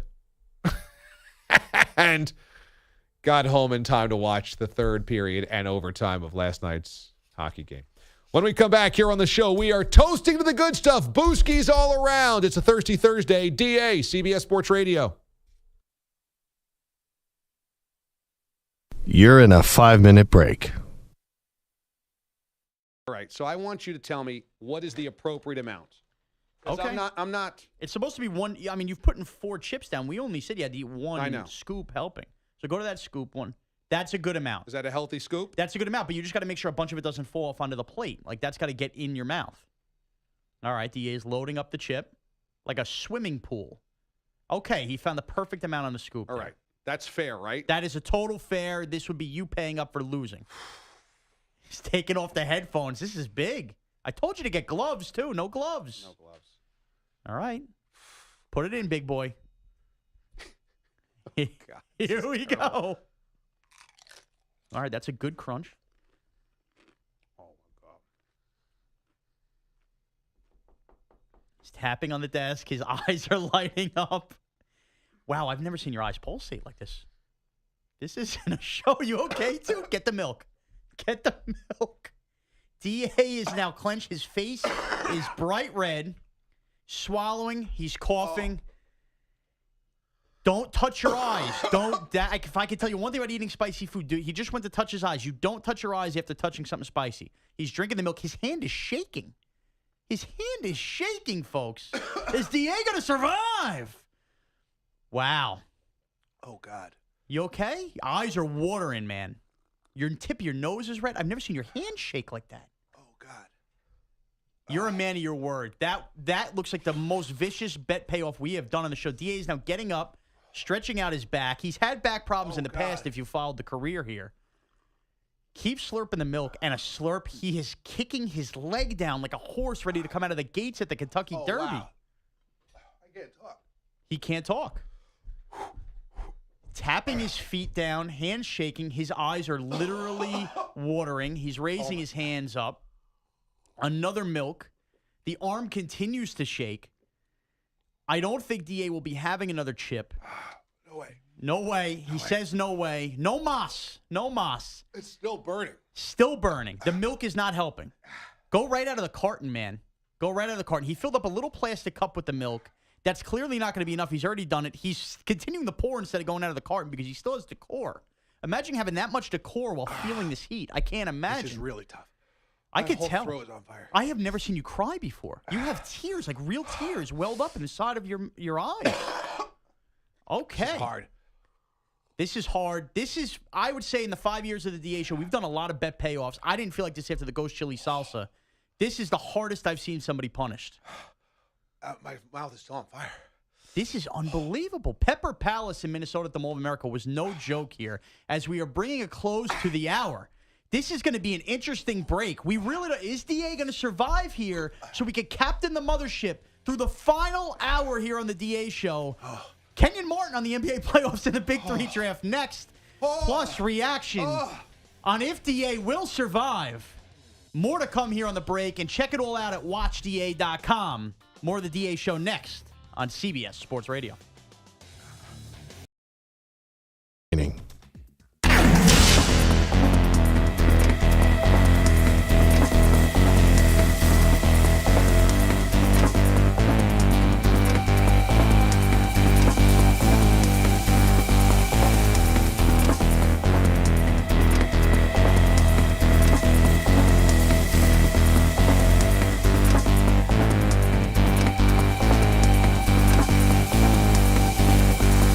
One minute remaining.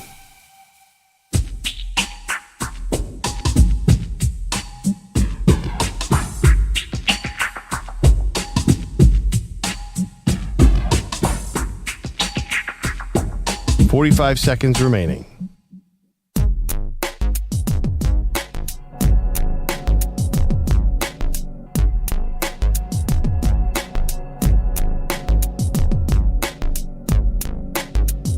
"30 seconds remaining.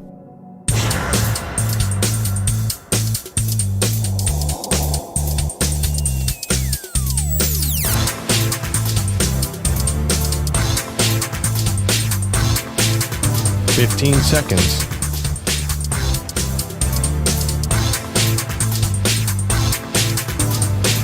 Break ends in 5 seconds.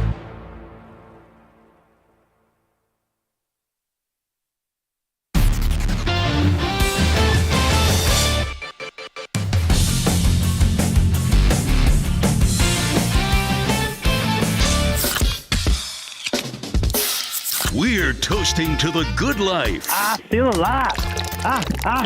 We are feeling good and doing well. How many beers ago? Probably 1,000. It's the DA Show's Thirsty Thursday. Celebrating with some booskies. Thirsty Thursday is here, so let us know what or who you are toasting to. Who gets booskies today on a Thirsty Thursday? Hit me up, DA on CBS on Twitter or on the phones at 855-212-4CBS. Pat Boyle is in for Mraz this week, so Pat Boyle, lead us off. I'm gonna give a toast to the big man, my old man, my pops. I had a Father's Day weekend here.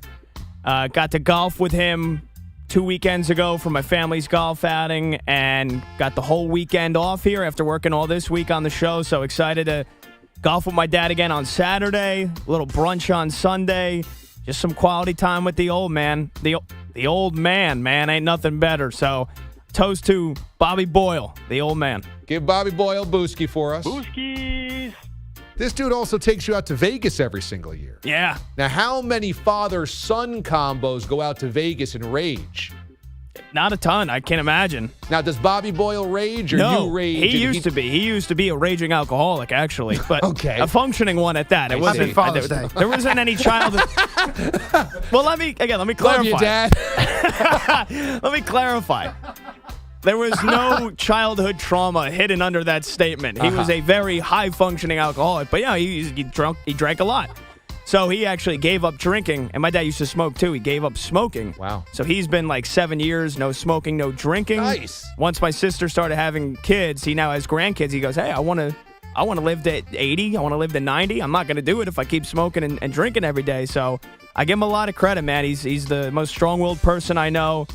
He's courageous, and I love him. That's awesome, man.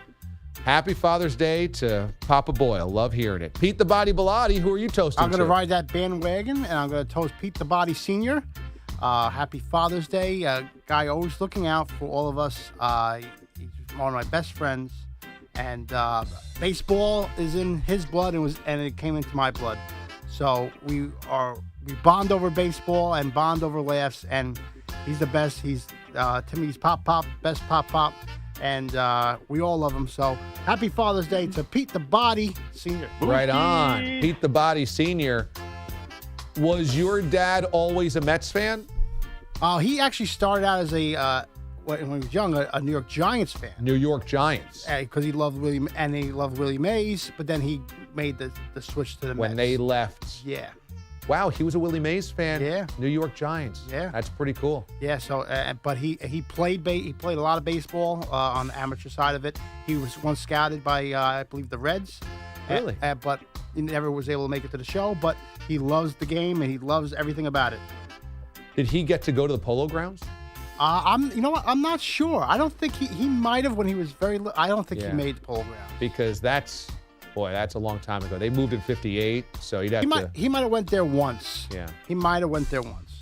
My dad was a Brooklyn Dodgers fan, and that's how we were a Mets household because they hated the Yankees, so National League house. And he remembers going to Ebbets Field, and I'm like, man, could you imagine having the memories of going to Ebbets Field? That's pretty amazing, just like the Polo Grounds. Yeah, if he did, he was like 6. Yeah. I mean, he might remember it a little bit. I got to ask him. Yeah. Because I believe he might have went once. Yeah, pretty cool.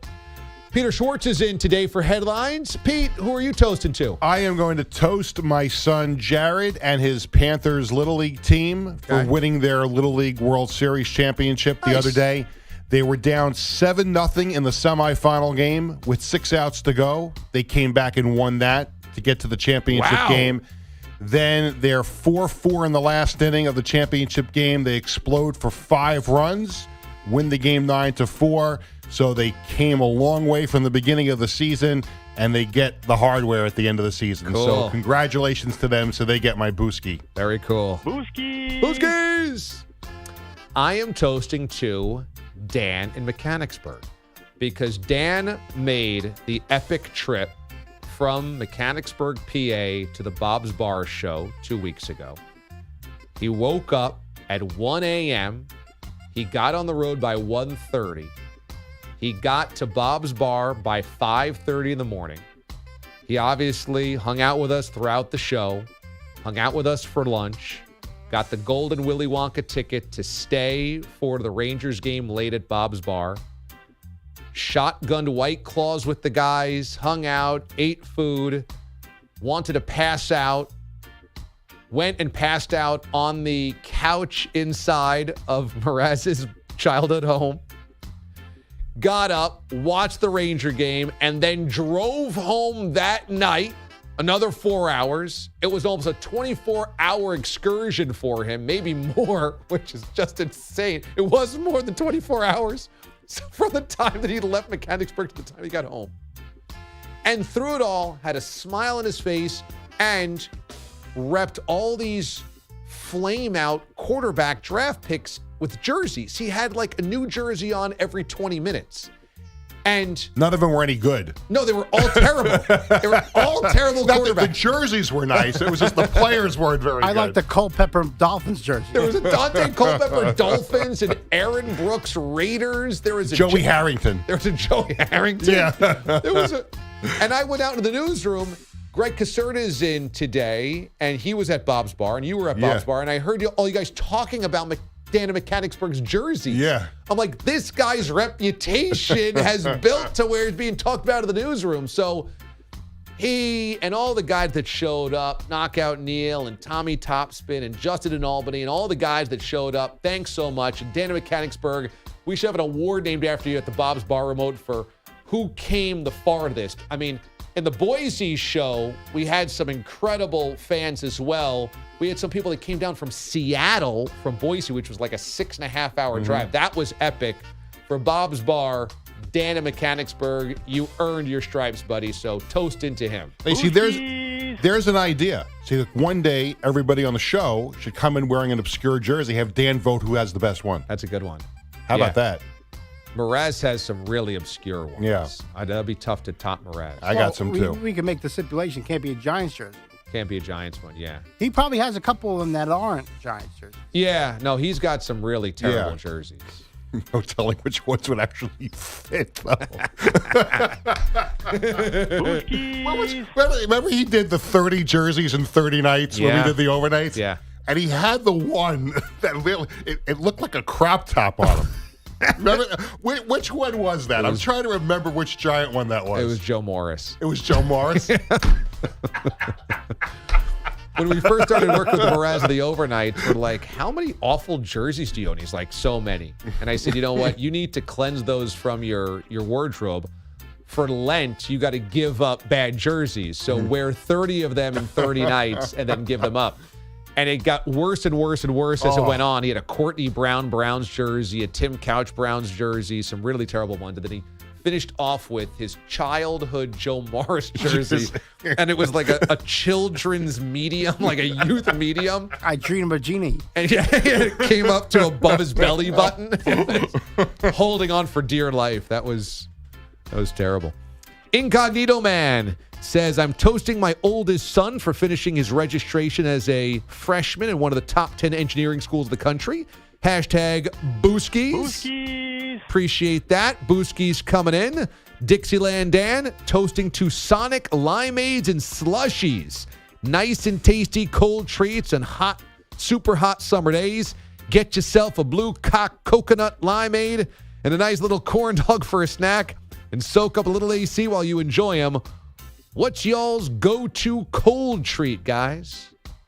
Booskies. Booskies. I'd have to think about my favorite one, but ice cream's always on there. But you're right. Sonic slushies are just amazing. Big Lar is toasting to us. He says, I love this show. I literally got Twitter to interact with you crazy knuckleheads. Also to my dad, Perry, best dad and grandfather a guy could ask for. Hashtag power. Hashtag Booskies. Not Connor Green is toasting to his wife Mel for letting him golf on Saturday and Sunday for his birthday and Father's Day while she watches the boy. Hashtag for Booskies. Moist Pork is toasting to Mrs. Pork in honor of celebrating our 15th wedding anniversary this past Tuesday. Booskies. Moist Pork is toasting to Mrs. Pork. Sure, she loves being nicknamed that. Mrs. Pork. Porkster. The Mama Pork. So send Porkette. Send us your toasts by hitting me up on Twitter at DA on CBS. They got the power. Power. Dum, dun, dun, dun, dun. Or on the phones at 855-212-4CBS. Dun, they got the power. Power.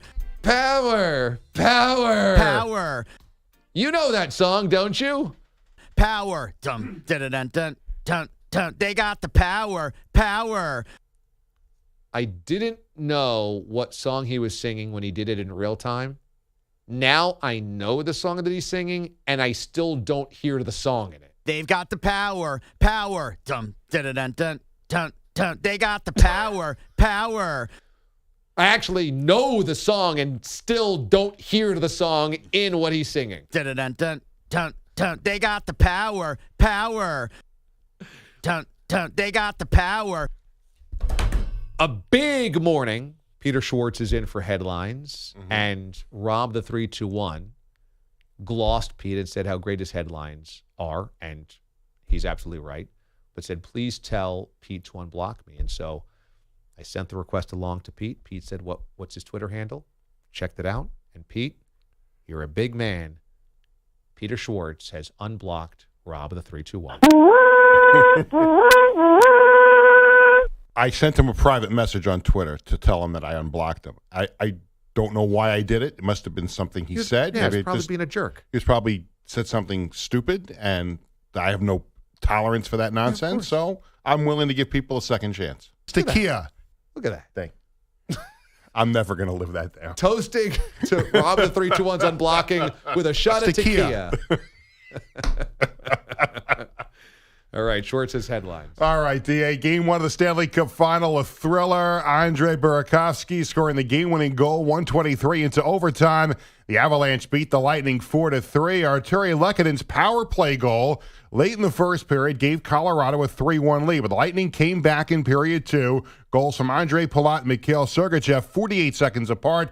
Lehkonen said he did not fear that the Avalanche were in trouble. We're a pesky group. I mean, we've been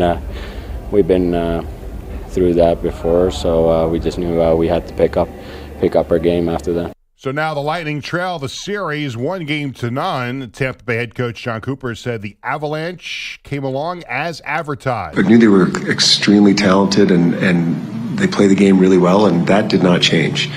But now to get to watch it up close, and the players get a feel for it now. The players get a feel for guys they're playing against and some tendencies and how they skate and where they skate and areas they go to. Game 2 will be Saturday night in Denver. Don't you feel like you learn a little something about hockey when you hear John Cooper talk? It seems he's so eloquent a lot of times after the games when he's explaining something. And in games, he really also doesn't mind doing those in-game interviews. So many hockey coaches are so protective and standoffish, and Cooper leans into it. So, yeah, I think he's really interesting to listen to. I've never understood the whole in-game interview. I've always felt like it would be uncomfortable. Like if I was a coach, I would be like, get out. You know, why? Get. I mean, I'm coaching a game here. That's what. I never understood the whole thing. That's what Greg Popovich thinks every time he's got a microphone in front of his face. Unbelievable. The Golden State Warriors can wrap up the NBA Finals tonight. They face the Celtics in Game 6 in Boston. Warriors lead the series 3-2. Klay Thompson has had a knack for big performances in past Game 6s, earning the nickname Game 6 Klay. It doesn't matter what any of us do individually. The main goal is just to win one game. So I don't want to put any extra pressure on myself to live up to my name. I just want to go out there and play free, trust my teammates, and I know great things will happen if I do those two things. Live up to my name. Live up to my name. What do you do to live up to your name? I guess you don't change your real name so that you can keep the initials. I just sign DA on my checks. That's what I do. Tip-off tonight, 9 o'clock Eastern Time. Now to baseball, and the Braves won their 14th game in a row. They beat the Nationals in Washington 8-2, and now to New York. Swung on and drilled to deep right. That ball is high. It is far. It is gone. McClanahan threw a change, and Judge went with it and ripped it into the right field seats. John Sterling, a call he did not mess up on Yankees radio. Morales Fat Journal. Call he did not mess up. Now we have to cite the ones he did. Yankees radio. Yankees in their 13th straight home game. Of course, I say that with all the love in the world Of course, for John yeah, we Sterling. all Yes. Hash a go-go. Yankees win their 13th straight home game. They beat the Rays 4-3. Dodgers pitcher Tyler Anderson, a no-hitter broken up with one out in the ninth by Shohei Ohtani with a triple. The Dodgers still beat the Angels 4-1. Anderson didn't realize he had a no-hitter, and that was going on until later on in the game. No, I think honestly it kind of took a few innings to even realize that they hadn't had a hit yet, because either hit by pitch, a walk, an error, so there's a lot of things that have gone on where you just kind of almost forget, and then after like 4 or 5, you're like, wait. How do you not know you're pitching a no-hitter? I mean, you walk out of the dugout, you look up at the scoreboard, the other team's got no hits. Like, if it's the third inning, I might believe that. Yeah. When it gets later in a game, 6th, 7th, 8th inning, I mean, come on. You know it's You have to know. You have to. There's no question. So I can't buy that. I can't buy that. Anderson does improve to 8-0 on the season. Also, for the first time in Major League history, 2 immaculate innings thrown on the same day. An immaculate inning, 9 pitches, 9 strikes, 3 outs. They were actually both in the same game, same team. Astros pitcher Luis Garcia and Phil Maton, they did it in Houston's 9-2 win over the Rangers. And, D.A., I wanted to close with this. Wall Street Journal reporting at the World Wrestling Entertainment Board investigating a secret $3 million settlement that WWE CEO Vince McMahon agreed to make to a former employee as a result of an alleged affair. According to the report, the 76-year-old McMahon hired the 41-year-old female on a $100,000 salary and then upped that salary to $200,000 at the start of the alleged relationship. Could you imagine doubling your salary that quickly? And this was not in this company. No.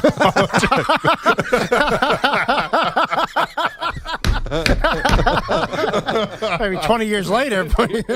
Maybe. Can't even get the speaker in the other room to work.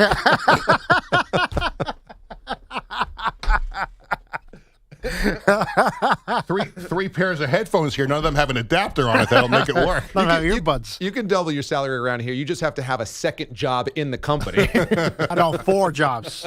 4 jobs in the company. Yeah, I want to talk to Pete about this because he's our wrestling guy later on in the show about this Vince McMahon story, because it is certainly interesting. Bad news. $3 million settlement with a former employee. When we come back here on the show, it's Canadian bacon time. Pat Boyle tries to replicate the 5-oinker from Monday. DA, CBS Sports Radio. You're in a 5-minute break.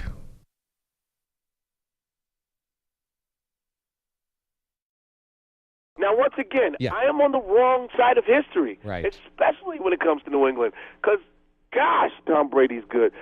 I hate the fact that he's so good. I'm jealous of his success, of his veganism, of his beautiful wife, of his perfect family. This got to stop. Could you go vegan? Can't have it all in rings, Tom. Yeah. Could you go vegan? I tried, and I it made me fat. I had a body like Russell Simmons, and I was like, I'm done. No, you didn't. Come on. You gained weight being a vegan? I gained weight, and I was like, I did this last month, and I was like, I looked at my stomach, and I had like one of them, I got to take a really bad dump stomachs, and I was, what is this? I had like fat pockets. I was like, I went right to Mastro's and got me a dope steak. And I was like, I'm done with this whole brown rice vegan junk. Marlon Wayans. I want my food to stink like regular people's. Here it is, the secret guest. This is John Sterling with Maraz Fat Journal, a Vegas bachelor party running log. The only running that will be done. Wednesday night, 2 Amstel Lights before my flight and a slice of very below average dollar pizza at JFK. Land at Vegas time, 11:30 p.m. Throw down 2 tall boy Modelo's, and at 3 a.m. a grilled chicken sandwich with fries from Johnny Rockets. Look down at my phone and realize the DA show for Thursday is already starting. So I should go to bed.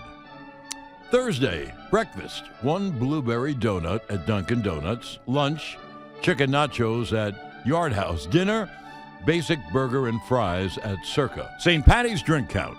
1 Yardstick Kona Big Wave, 4 Corona Premieres with green dye, 6 Bud Light aluminum bottles, 6 Jameson shots at the 9 Fine Irishman Party, 3 Captain and Gingers on Fremont Street. I walked virtually the entire strip, plus Fremont Street. This was an active day exercise for me. P.S. I forgot after Yard House, I scooped up a Ghirardelli hot fudge sundae when the Jack Rabbits screwed me on an early big bet. Friday, ate breakfast by myself at Hash A Go Go. Chocolate chip pancakes, 3 turkey sausage links, and egg whites to stay healthy.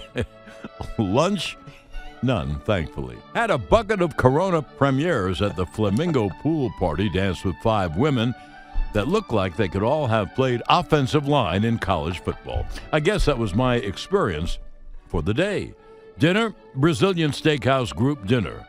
Amounts get hairy, but I roughly consumed filet mignon, skirt steak, top sirloin steak, lamb, garlic pork chop, chicken thighs, bacon-wrapped chicken, various Italian meats, rice, beans, salad from a salad bar to stay healthy, mashed potatoes, fried banana, a piece of cheesecake, 5 more Captains and Gingers to end the night. Saturday.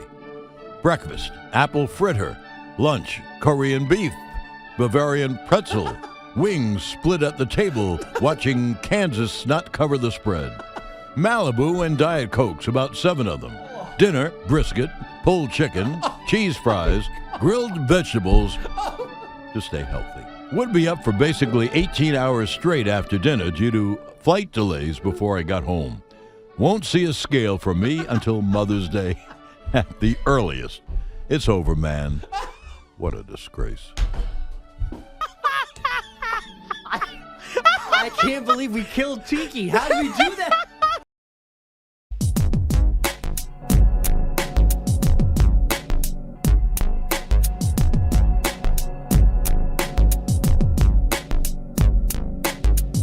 $30 seconds remaining.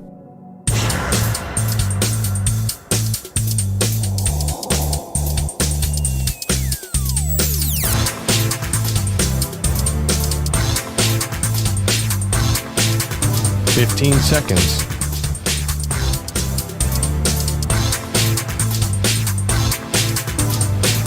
Break ends in 5 seconds.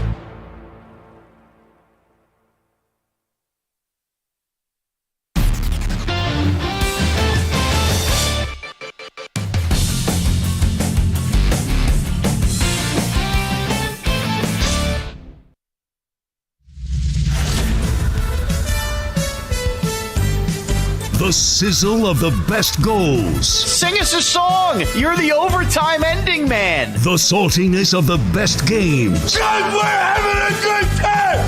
Having a good time. We crave the nightly action of the Stanley Cup playoffs. That's a hockey, you know. It's only a game. Why do you have to be mad? He's a good guy. It's your morning serving of Canadian bacon. Only on the DA Show.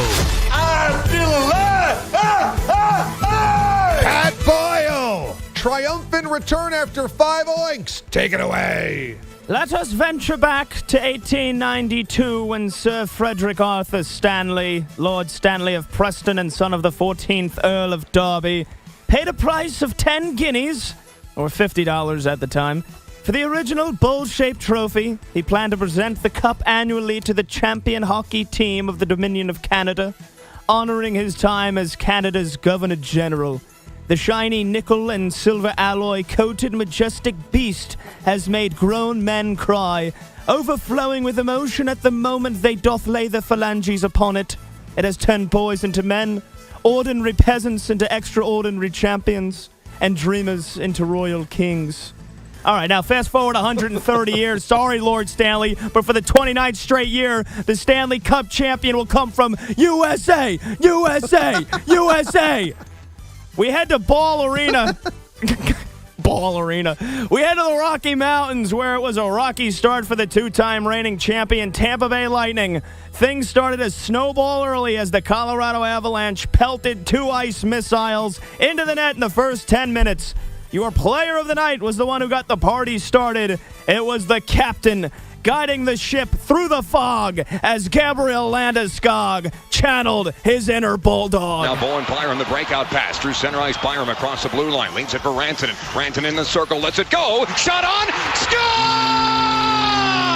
It's snuck through Vasilevsky, and I think it's Landeskog who's standing on the doorstep, and he taps it in. Oh, captain, my captain! Landeskog, the Swede, gave Vasilevsky Stockholm Syndrome as he made him a prisoner of his own net. Then, 90 seconds later, Valeri Nichushkin got on the tracks and choo-chooed his way to lamplighting glory. However, just like the Rangers found out, that's right, Mraz, another shot at the Rangers. How's the golf course? You can't go into a storm without an umbrella, or you're going to get zapped. They say you can never trust a man with 2 first names, and the Avalanche shouldn't have trusted Nicholas Paul when he skated through the zone and whipped one home to get the Lightning on the board. And even then, after the Avalanche went up 3-1, the storm wasn't done raging. Andre the Giant Palat, with an evil plot, skated through the slot and put the puck into the pot to make it 3-2. And then just 48 seconds later, Mikhail Sergachev, with the hands of a chef, wristed one past Darcy Kemper to tie the game. 60 minutes couldn't determine a winner, so we went the distance in Game 1, and it didn't take long to send the folks at Ball Arena home happy.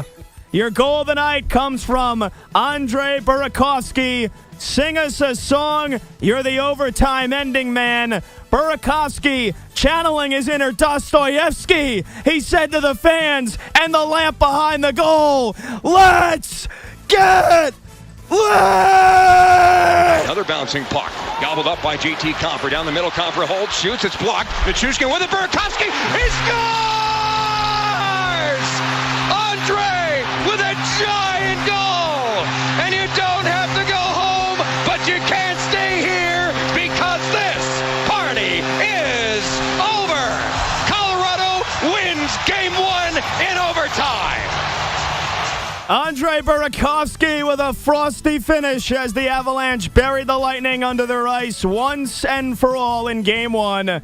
After the game, we had your soundbite of the night from Arturi Lehkonen, who said he's not worried that they blew a 3-1 lead. We're a pesky group. I mean, we've been through that before, so we just knew we had to pick up our game after that. Well, we can only hope that somebody does blow a 3-1 lead in this series and gives us a Game 7 for Lord Stanley's Cup, because maybe then Pat Boyle will have one more chance to do a Canadian Bacon this year. But for now, Lord Stanley's Cup glimmers and shines in all of its glory, waiting for another champion to grab hold and etch their name into history. And that is your Canadian Bacon.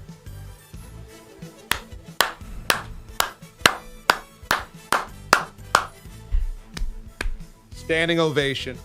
Standing ovation. That's about as good as it gets. We will grade this and get Pete's oink meter. The scoring coming up at the top of the hour.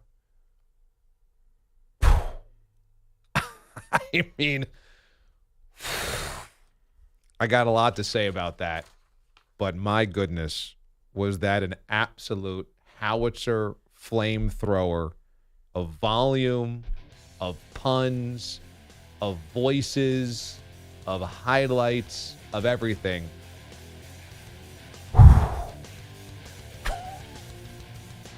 I'll put it this way. I don't envy anybody that has to do Canadian Bacon after that. We'll do that coming up here next. Plus, Dan Snyder avoids the congressional testimony next.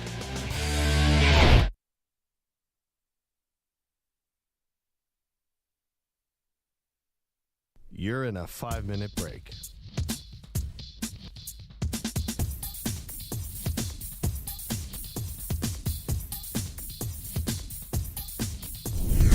Joel Eriksson Ek said, "Sing us a song. You're the overtime ending man." The Golden Knights, who've been on top of the West all year, fell to the 2 seed after the surging Avalanche grabbed the top seed. Now find themselves in a gotta-have-it Game 2 at home versus those poor people of Minnesota, D.A. Well, I'm glad you got the reference into the tragic sports fan life of the Twin Cities, those poor people of Minnesota. But they also like when you need a win to make called a gotta have it game. The gotta have it game too. But with your whatever that pun was before, you even had Bogusch wincing at that. The piano man. Oh, it was Joel, because Joel, like Billy Joel. Joel Eriksson Ek, sing us a song. You're the overtime winning man. Overtime winning man? Well, he's not the piano man. He's not playing a piano. He's ending overtimes. Bogusch just wins. Like, oh, man, we're leading things off. The first Canadian Bacon episode has a pun that bad. It's Connor. Well, I just wasn't sure where it began, and then it ended with you're the overtime winning man. I'm just not sure the beginning was going to be good enough for that ending. You know, the sad part is that was the pun I knew I was using at about 6 p.m. last night after the game ended. So I can tell you that one was in the hopper a while. I was real proud of that. Joel Eriksson? Joel Eriksson Ek, which is where I began with what the Ek. Yeah, that I liked, what the Ek. But Joel Eriksson Ek, you're the overtime winning man? Score us a goal. I liked it. Sing us a song, you overtime winning man. Falls right off the tongue. See, I'm starting to like it. That's terrible. Okay, and what else? All right, we got our goal tonight. Lastly, the best game of the weekend may not have been one of the overtime games. It was an all-Florida showdown in the first round. Yeah. The Panthers, the Lightning, all tied up until 1:14 left, where Tampa sports hero transitioned from Brady to Braden. The puck is in the Lightning far corner. Point couldn't clear. Held in Weegar. Right point shot blocked by McDonough. Up ice. Here's a breakaway. Braden Point alone. Backhand shot. Score! Braden Point! Braden Point! 5-4 Lightning with 1:14 left to go. Dave Mishkin on the Lightning Radio Network. Yes, Braden Point says, sing us a song. You're the game-ending man. The Cup champs are looking to flash their sun pass only a couple times this week as they have the Panthers looking for Meow Mix after Game 1. And that is your Canadian Bacon.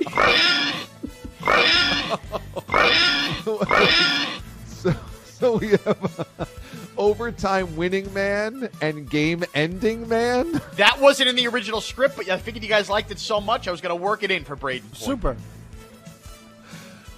Oh, that is your first edition of Canadian Bacon. More yucks along the way as we recap mornings. Here are your Stanley Cup playoffs. You know, last year, Mraz began this endeavor. And then when he was out, Connor took it over. And Connor crushed it. Connor was so funny and so good that we had to build his own segment for him. It was like having a spin-off, and you suddenly realize, well, the spin-off's better than the actual sitcom itself, the original sitcom. So we built him Green Party. And it was a little bit like how when Tom Brady came in for Drew Bledsoe, suddenly you're like, oh, there's a new starter in town. But Mraz is not going to give up this job very easily. He loves Canadian Bacon, and so you can be sure that this segment's going to be chock full of ridiculous puns and references like Joel Eriksson Ek, the overtime winning man.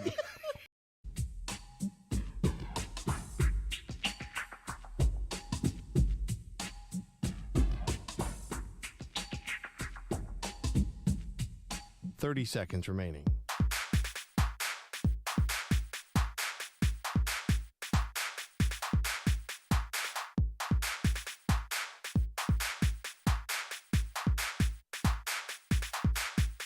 .15 seconds.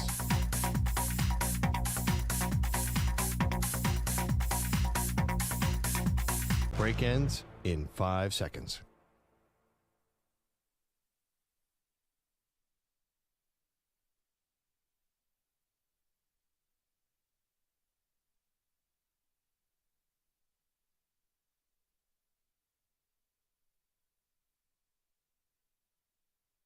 CBS Sports Radio.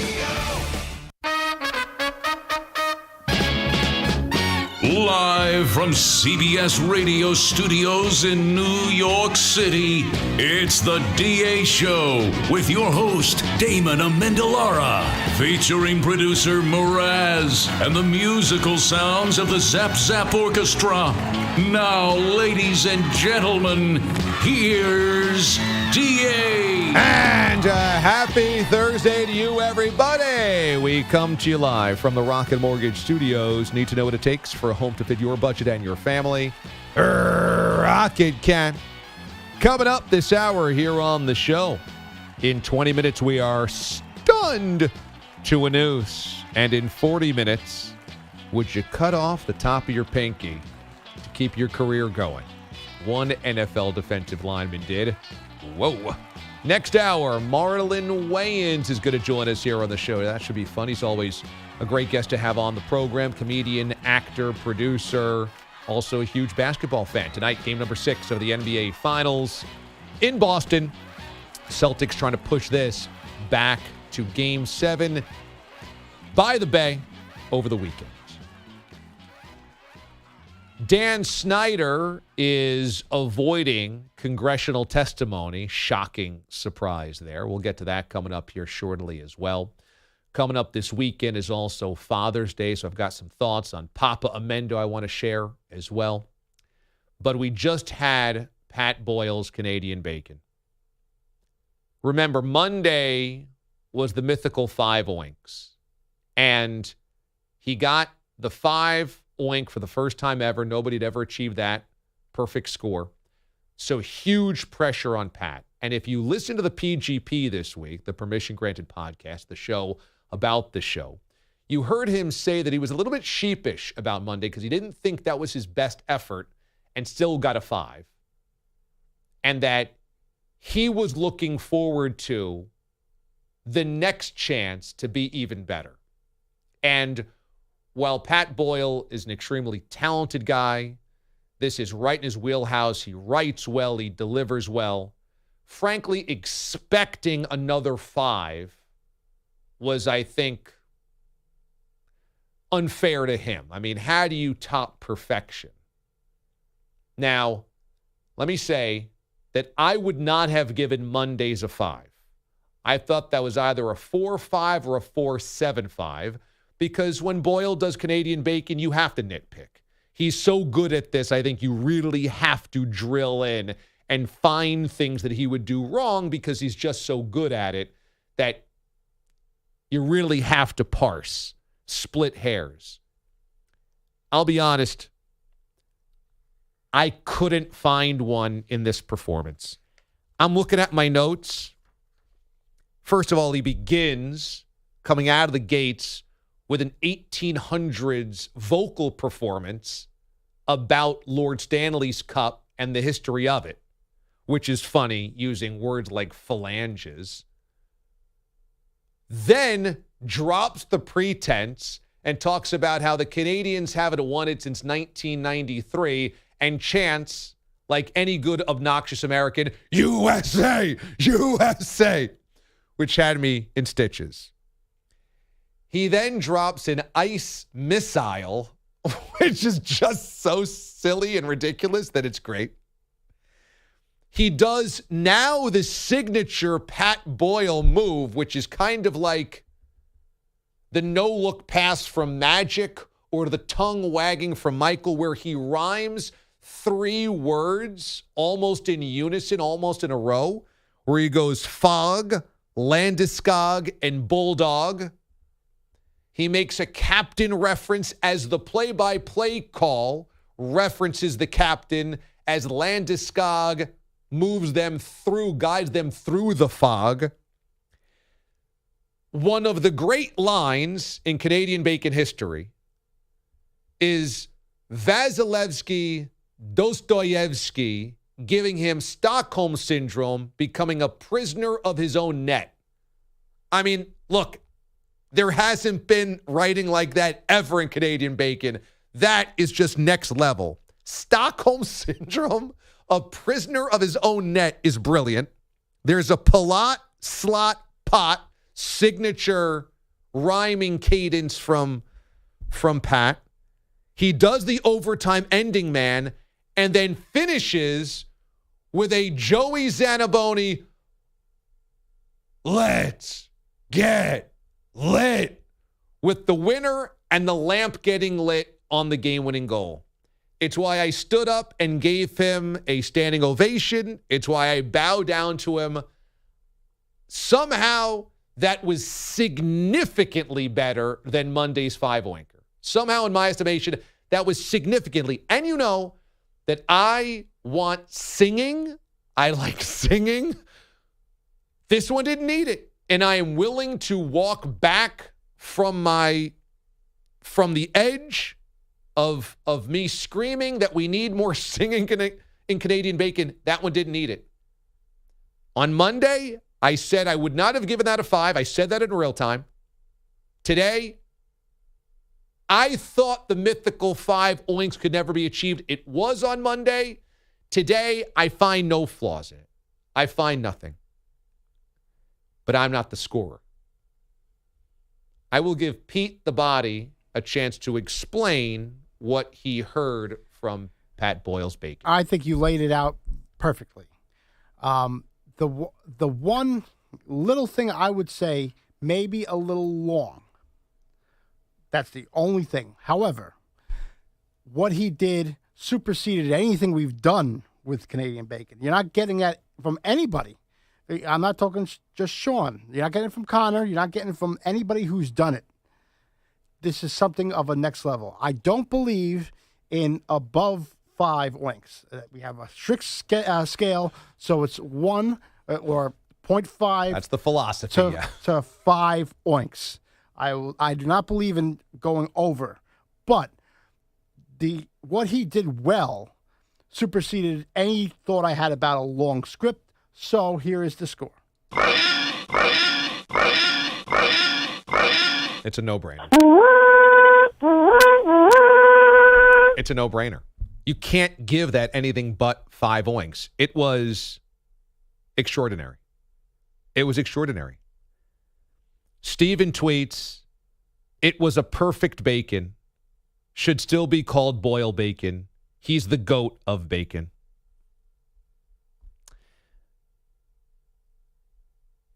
It had everything. Fatty Crackers tweets, while I didn't hear a song from Pat, I didn't really miss it because everything was so strong from start to finish. Totally a 5-oinker. Great job. Rob of the 3-1, that was simply unreal. Dixieland Dan, wow, I am speechless. This man just cemented his legacy. I have no idea how he could have topped Monday, but he did. Where do we go from now? Toast to Patty B. Get this man a beer and Lord Stanley's trophy. Off the oinker scale, that's a 6 out of 5. Booskies!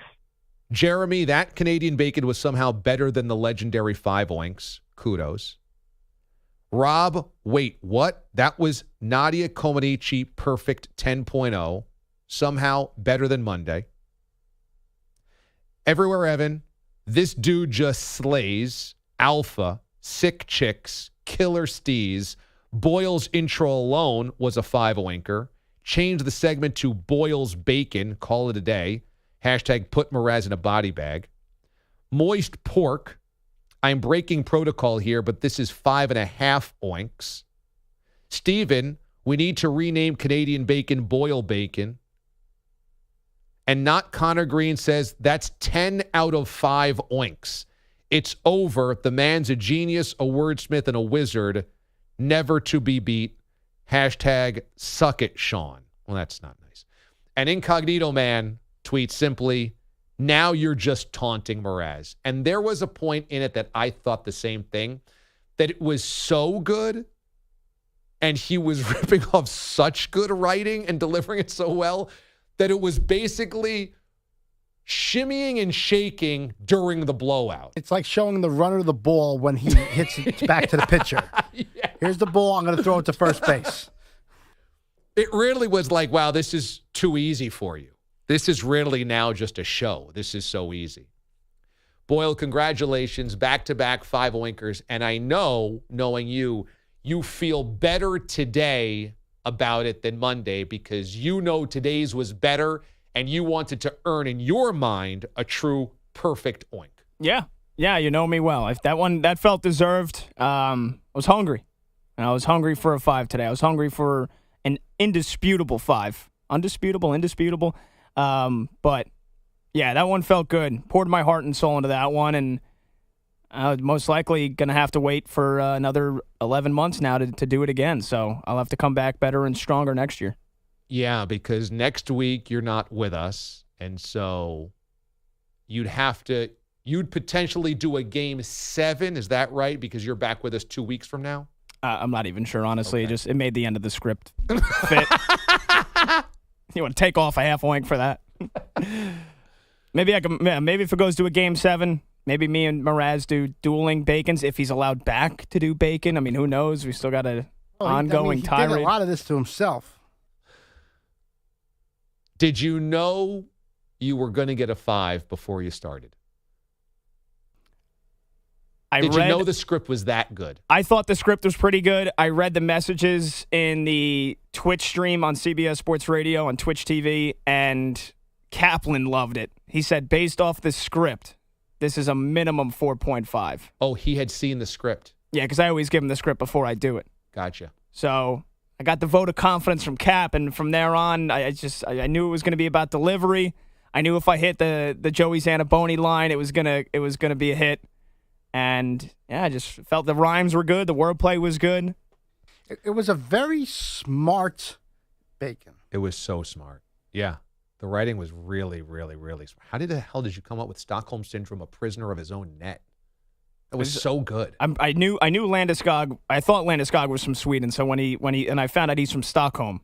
So I was like, oh, how can I turn this into? That's the first thing I think of whenever I hear Stockholm Syndrome, where you like empathize with your capitulators or captures. Captors, yeah. So great. It's just great. That was great. What a great way for me to end off my week. And tomorrow, Boyle is in with Bogish, right? You guys are co-hosting tomorrow? That is correct. So stick around tomorrow. Boyle and Bogish co-hosting on the Summer Friday. Brett in Boise. This is where this show is so great. Brett in Boise. The hairs on my neck and arms are standing from that Canadian bacon. Oh, Boyle rules. It was that dramatic. So good. So on the NFL front, Congress is involved in workplace malpractice with the Washington Commanders now, back when they were the Washington football team, and before that when they were the Washington Redskins. And so now Congress wants to get involved, pick through this. Of course, it's in D.C., and you might be asking yourself, well, why does Congress need to get involved in a football team's operations? I don't think this is happening if it's the Jaguars. I don't think this is happening if this is the Broncos or the Colts. I think this is happening because it's D.C., and the Commanders are looking for public money for a new stadium. And they have always wanted to move back to the site of RFK, which is in D.C., and they'd have to deal with local D.C. politics and state D.C. politics. And I think that's a part of this, that these hearings are about looking at a franchise that is clearly run improperly, but also looking for federal money. Now, is this grandstanding by Congress? You can certainly make that argument, whatever.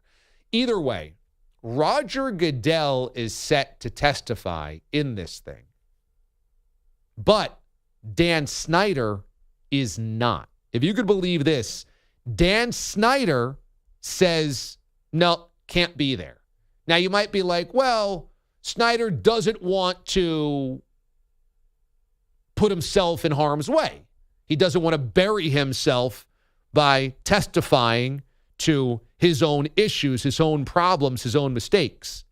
However, that's not why he's not testifying. Dan Snyder is not testifying because he says he'll be out of the country and he can't move the date.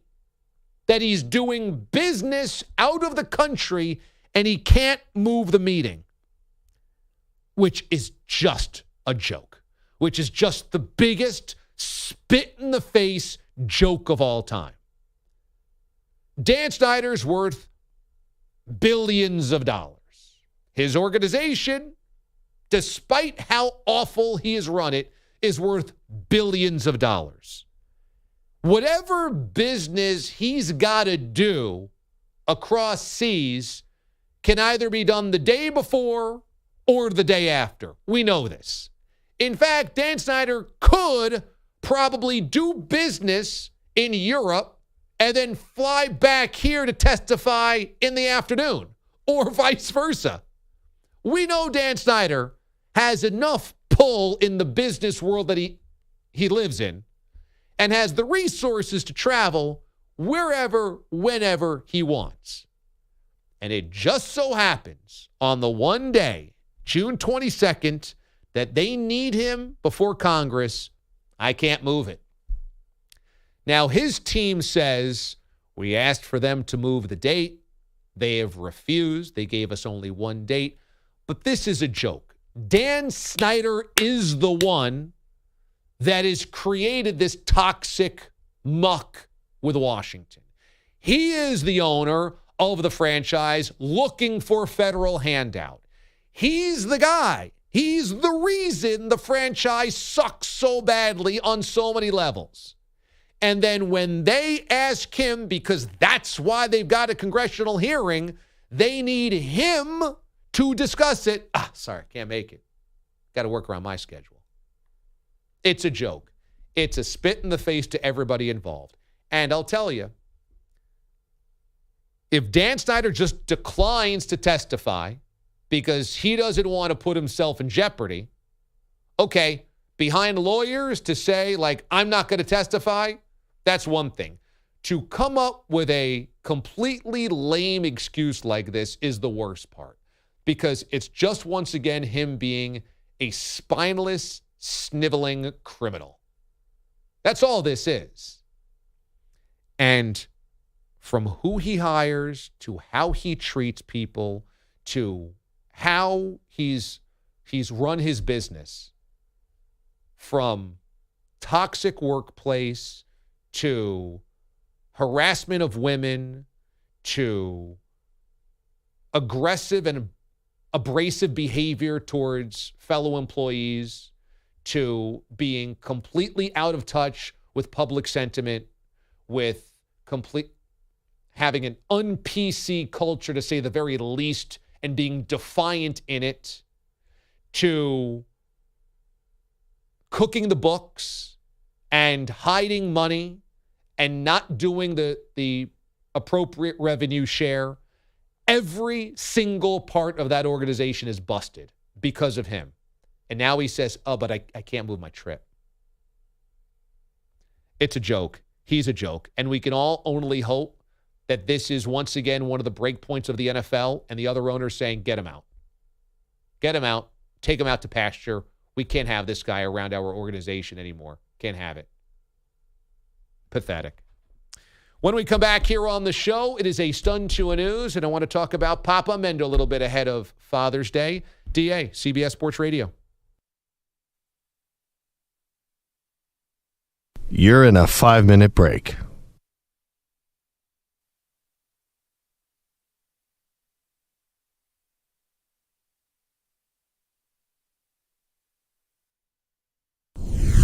On her Albany, New York farm at radio.com. Good morning, Jen. Hello? Hi, Hurricane Jen. How you doing? What do you mean Albany farm? That's funny. Aren't you on a farm with chickens? Actually, I'm not in Albany. In Averill Park, which is a very nice area. And the next time you come here, DA, with your wife, we will go on a double date, and we will go to the Town Tavern, which is an awesome place where you can get good burgers or maybe some shrimp cocktail or something like that. But anyway, Tom Brady. Yeah. I'm going to trash him first. Oh, okay. Okay? Yeah. You know, because I'm tired of him. And I'm a New York Jets fan.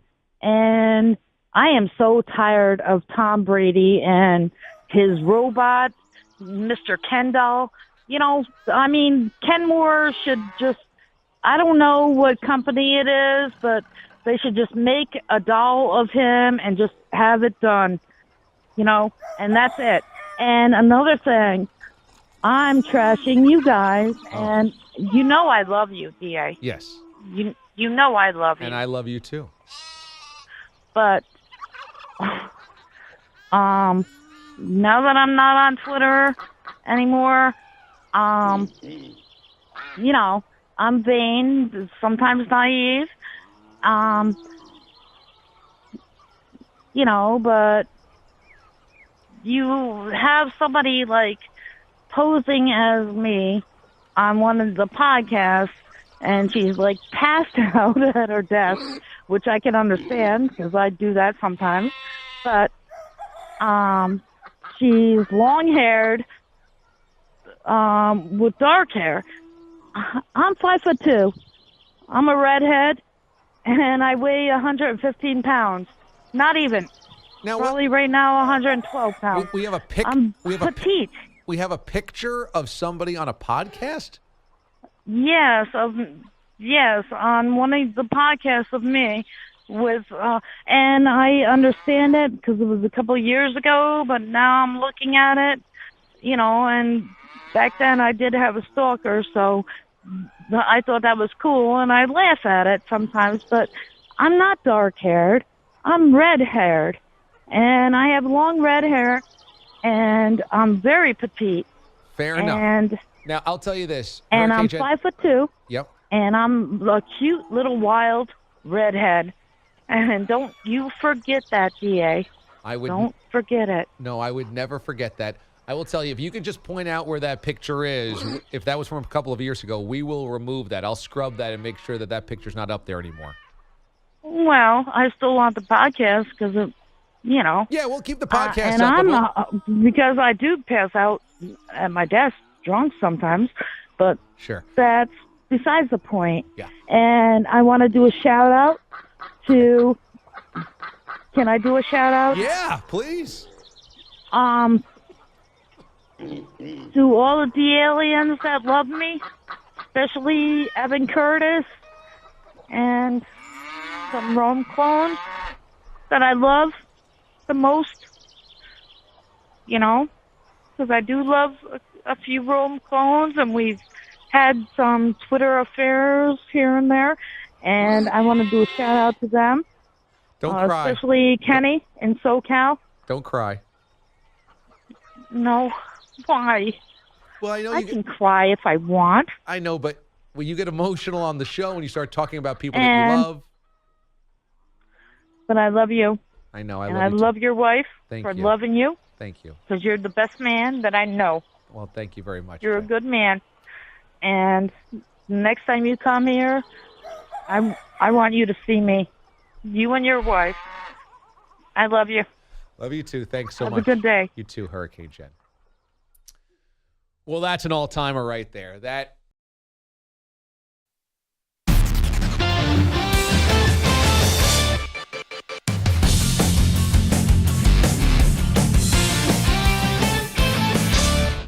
This year, like last year, the best is right here on CBS. It's the DA Show on CBS Sports Radio. 24 minutes past the hour. DA with you here on CBS Sports Radio. And a reminder that you can listen to us on hundreds of affiliates nationwide. And thanks so much for all the local affiliates that do carry the DA Show. We appreciate you very much. And please make sure you patronize the local sponsors that are advertised on our affiliates on all of those stations across the country. They help make this thing happen, and they help make those local radio stations happen. You know, my entire career was built in local radio, and so I know how important those sponsors are. So we thank all of those affiliates for carrying us and all those local sponsors for making the radio stations hum. Also, you can listen to us on Sirius XM channel 158, and you can stream us using the Odyssey app or the CBS Sports app on your phone. You can also watch us at watchda.com, on Twitch, or on YouTube on the CBS Sports Radio channels.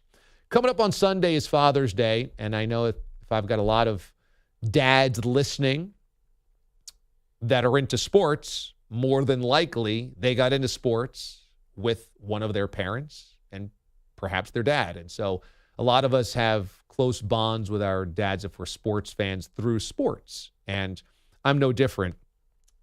And I want to talk a little bit about Papa Amendo because he's meant a lot in my career. You know, when we were young, me and my brother were young. We're 4 years apart, but we always used to go outside and play catch with Dad. Always watch the football game. I was more into sports than my brother was in terms of watching. I loved watching football. I just was totally transfixed by football. And that came through my dad. My dad loved watching football on Sundays. And so when I was 6 or 7 years old, I remember just being on the couch next to Dad and kind of learning the game with him. And he would point things out to me. And then pretty quickly after that, I would point things out to him. So I learned football through just watching with him. And then we would go outside after games or before the games or at halftime and just throw the Nerf around. And those are some great memories of pretending to be Jerry Rice in, the backyard, or Steve Largent, or, wide receivers that I was watching. I'm like Mark Bavaro at tight end. I remember, pretending to catch passes like that, and he would always be up for a catch and playing Nerf in the yard, and I just always remember how fun that was. And as I got a little older and I started getting into sports media, I talk about this often. I never dreamt of being an athlete. I actually dreamt of being a sports media member, which is totally pathetic, but I saw the broadcasters on TV and I said, that's what I want to do. Or I read writing that I really connected with. I said, that's what I want to do. I didn't care about playing, although I played Little League and Sunday soccer and JV this and high school that, but that wasn't really my passion. And I bought a Sports Illustrated when I was like 8 or 9 years old. It was a Michael Jordan SI, I think it was 88 or 89. And, I was totally into it. And my dad said, you want a subscription? And I was like, yes, of course. I would get one of these every week. And he bought me a subscription to it. And he said, I don't care what you read, but I just want you to read. And so I poured over those SIs every week. I mean, they came to the mailbox and I was just like beside myself. Now, probably wouldn't want me reading Swank magazine, but, it was something. And I would just pour over them and take in that writing and be totally, again, involved in sports in that next level way when you're 8 or 9 or 10 years old. And in a crazy way, he paid for my subscription until I was like old enough to pay for it. And I still have that subscription. And I don't know if I'll ever give it up because I've had it since I was 10 years old from a gift that he gave me. And I was totally into baseball cards and football cards. And he was like, you want to go to a baseball card show? Let's go to a baseball card show. And he would always take me. There was a Howard Johnson that was about 25 minutes away or so, half hour away. And we would always go to the monthly baseball card show and walk up and down the aisles. And if there was a card that I really, really loved, he'd be like, you want it? And, not go crazy, but, okay, here's $5 for the card. Here's $10 for a card. And he would totally support that passion of mine. And I would study those cards, the back of those cards, and the stats. And I would just be transported into a different world, looking at an old Larry Zonka card or an old Ernie Banks card. And I would just be, totally, again, transfixed into this sports world. So I always kind of knew that I wanted to do this, but I'm 10, I'm 11, I'm 12 years old. Then finally, when I'm in high school, I'm thinking, you know what? I'm going to do this for my career. I'm going to do this. And there was somebody that came to career day in my high school from the local television news station. And he was in sales, I think. And he came and he spoke to the group. And I had all these questions about how television worked and sports television worked. And I came home from that career day and I was like, yeah, I know what I want to do. I want to do sports TV, or I want to be a sports broadcaster. And my dad was like, I don't think so. Like, what do you mean? You don't? It's like, there's no jobs in that. You don't want to do that. There's no jobs. And I was like, but this is my dream. And he actually found an article in a newspaper or magazine that was like, how low your success rate is in sports media or the media in general. He's like, look, Dame, you're a smart kid. You got a lot of options. Nobody makes it there. Don't do that. Don't waste your potential. And I was so taken aback that he didn't believe in me, because he had supported me on all these other fronts. But when it came to the job, he didn't support me. And I was like, are you kidding? I mean, are you kidding me, Dad? Like, you need to be my cheerleader here. My mom was like, do you believe you can do it? And I said, yes. And she said, then you can do it. She told me to believe in myself, but my dad did not. And so I had this resentment of, Dad, how could you possibly doubt your own son? Like, I've gotten good grades. I've committed in school because you guys said education was important. I've proven to you that I can do this level. Like, why couldn't I do this? And that was 9th grade. By 10th grade, I had called up the local cable access station, and I said, can you use any help? I'll do anything. Whatever, high school games, I'll be stat guy, I'll be cable guy, I'll be radio, whatever you need, I'll do behind the scenes. And they were like, you know what? We could use free labor. You're a high school kid. You want to call a girls' soccer game? Yes, absolutely. And I started doing that. And my dad saw that I was really, really serious. And eventually it flipped. And when he saw my commitment, he's like, you know what? You can do this. And he bought me my first headset that was like an old early 90s, big earphone, big wraparound microphone. You plug in the big jack to the big camcorder. And it was like, I think you can do this now. And that meant the world to me because finally, like, I had the support of him as well. And from that moment on, he watched every game I ever did on cable access, listened to every radio show I ever did. He still, before this time slot, listened religiously. This is a little early for retired Papa Amendolara, to be honest with you. He's not up this early. He's retired. He's relaxing. He's enjoying life. Listened religiously, feedback religiously, laughed, thought it was great, nothing but a cheerleader. And so through this whole thing of getting here, he's been a huge, huge, huge part of it. And once he saw that I was really serious and really committed, I think he could shed some of that protective nature of, I don't want to see you fail, which you could understand from a dad's side or a parent's side. I don't want to see my kid fail. But if you knew me and knew my drive, it was like, that's not an option, Dad. I will figure this out. It might not be a nationally syndicated radio show, but if I'm a producer on a local radio show, that's good. If I'm a stat guy, if I'm behind the scenes, if I'm a camera guy, if I'm an audio guy, that's fine. I'll do that as well. I just need to do something in this space. And he saw the commitment. And so I appreciate that. I know there's a lot of dads out there that probably feel the same way of like, I want to support my kids, but I also don't want to see them fail. And I just appreciate, the guardrails of, I care about you. It wasn't that you're allowed to just do whatever you want. No, that was never an option in my household of like, oh, it's okay to not have a goal. Oh, it's okay to just figure it. No, it was like, you've got to have a plan. You've got to take education seriously, and you've got to do your best. Work is very important. You do work. You put in work. You can't be a lazy bum. That is not an option in this household. So me and my brother and my sister all had a very deliberate, you gotta focus on something. And I appreciated that. But I also appreciated once he saw that I was all in, pot committed, it was like, okay, I'm pot committed with you.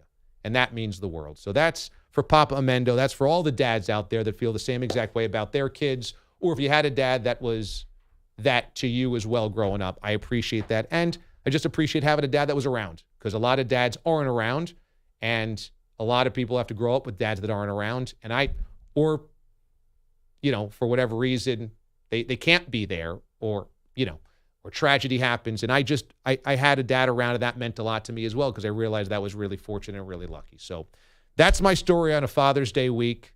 You got Dad's Day coming up. You got 2 sons. Yes. And that's always a big day for you. Oh, it's a big day. Yes, absolutely.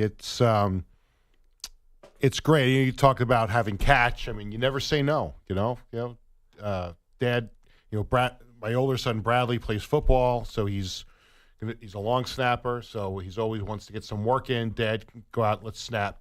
You catch the ball and I'm snapping. No problem. Jared loves baseball. Let's go out and have a catch. No problem. Let's play wiffle ball. No problem. So that's probably some of the best days of your life. That's the best. That is just the greatest feeling. And even though, there's some times where I kind of lose my mind a little bit because I've had a long day doing stuff, and I'm sitting down and I'm either writing a story or I'm doing whatever it might be, and of course Jared will be like, "Dad, let's have a catch. Give me 5 minutes." And and Cheryl will come with me. My wife will come with me because you would give your left arm to have your father here right now. And she's right. Mm-hmm. So sometimes I lose my mind on that a little bit, but it's always the greatest feeling to spend time. I loved your story about the baseball card show because Bradley, Jared, and I were just at one the other day. We go, there's a couple of big ones on Long Island that we go to usually each month. And there's a big one coming up in Atlantic City. Going to go down there with them? And this is how I'm selling Cheryl on this because she could care less about the baseball cards. Yeah. Because it just means more cards coming into the house and where they get put away. Yeah. So I said, listen, let's go down. We'll invite we'll invite your parents too, my in-laws. 3 of you go gambling. And me and Jared and Bradley will go to the show. There you go. It's a win-win. Everybody's happy, and we meet at the buffet afterward. Nice. There you go. No losers there. That's a good win. So it's awesome. Looking forward to a nice big day on Sunday. Yeah, very cool. If your dad is still around and you can do something for him, try to connect with him on Sunday. I know it means a lot for a lot of dads out there, and it means a lot for a lot of sons and daughters out there as well. Now, Peter Schwartz has our headlines. Petey, what do we got? We begin Game 1 of the Stanley Cup Final in Denver. The Avalanche and Lightning went to overtime, tied at 3. It bounces to Sergachev. He'll chip it out. Knocking down the conference to the Lightning zone. High slot. Shoots blocked. Riman Nichushkin. Right circle shot. Score. Burakovsky. Burakovsky wins it. He had an open net. And the Avs take game 1 4-3. They lead the series 1-0. The sad reaction of Dave Michigan on Lightning Radio. Andrei Burakovsky scoring the game-winning goal at 1:23 of overtime to give the Avalanche that 4-3 win. Avalanche head coach Jared Bednar looked on as Darcy Kemper made 20 saves for the win. Darcy is a guy that we've leaned on heavily all year long. It's why we brought him in to do this job, and I thought he was pretty good tonight. Yeah, we gave up... the goals that we gave up and the chances that we gave up, we made some big mistakes on. And Game 2 now set for Saturday night in Denver, 8 o'clock Eastern Time. NBA Finals scene shifts back to Boston tonight for Game 6. The Celtics looking to force a Game 7 with a win. The Warriors lead the series 3-2, so they're a game away from the championship. Celtics guard Jaylen Brown says his team has been resilient all year. Everything has been a learning experience. We wear everything that we learn this year is like a badge of honor that we kind of wear. We don't let it hang over our heads. We bounce back. We've been able to respond well all year. So we're looking forward to the challenge. We got to embrace it. Tip-off tonight, 9 o'clock Eastern Time. Baseball, red-hot Braves keep rolling, beat the Nationals 8-2 for their 14th straight win. And that cuts the Mets' lead in the NL East down to 4 games. The Mets lost to the Brewers 10-2. Also, Aaron Judge, his 25th home run. The Yankees beat the Rays 4-3.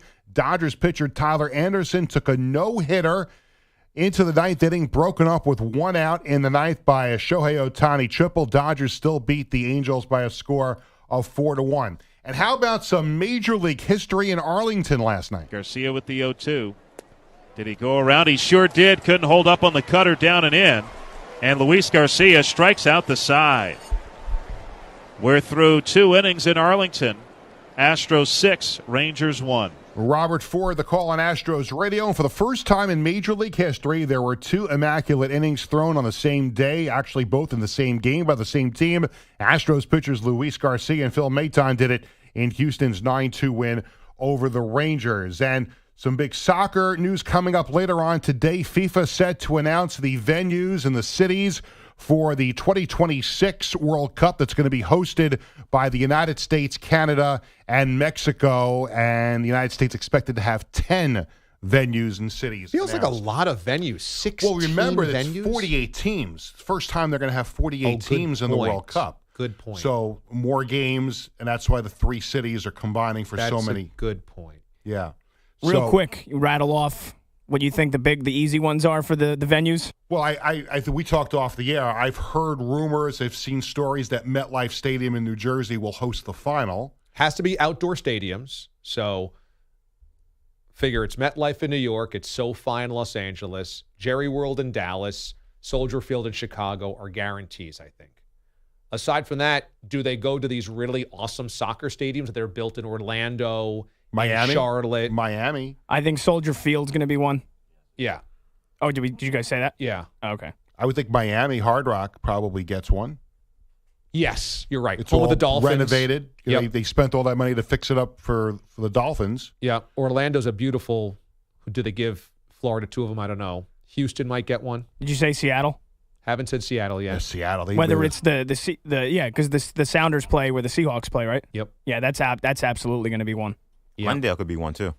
What's that? Glendale, where the Glendale, Cardinals play. where the Cardinals play. Atlanta's a guarantee. Mercedes-Benz is definitely going to get a game. They got to open up the roof, but I they'll get a read game. I read something I couldn't believe. I read Boston is out, and that Philadelphia might get a game. It'd be surprising if Boston was out. Boston's a good soccer town. It is, but maybe Gillette's not up to snuff for the World Cup. Let's see. Also, you got to figure Levi Stadium in the Bay Area gets That could be. gets games. That could be. That one and the Raiders. What is it? Alliance? Las Vegas. Vegas. Vegas. They're Probably. absolutely going to have. And they have people in grass. Vegas. It's indoors, but they have the grass that gets shuttled in and out. Right. That's the key. You got to be able to play on grass. It's not so much indoor-outdoor. It's playing on grass. Because remember, when the United States hosted the World Cup in '94, the Silverdome had games, but they put down the temporary grass field. Right. You got to get that grass. Does the Rose Bowl, the Coliseum, does it get the boot for SoFi, or do you think they do both in L.A.? As long as they can get – they don't have grass in SoFi, right? They actually have turf at SoFi, but they'll put grass in SoFi. And they would put the games I don't at think SoFi. the other two places will get it because why would you have it in those stadiums? In the old stadium. I mean, the old school person like myself would like to see it at the Rose Bowl or the LA Coliseum, but I don't think they're going to do that. Yeah, that'll be interesting. So 10 cities potentially from the U.S. United States, and then three from Canada is going to be interesting because we were talking like Toronto definitely gets it. Definitely And I think Toronto. Vancouver. Definitely Vancouver. And then they got to pick a third. So yeah, we'll see what happens. And now let's get stunned. Woo!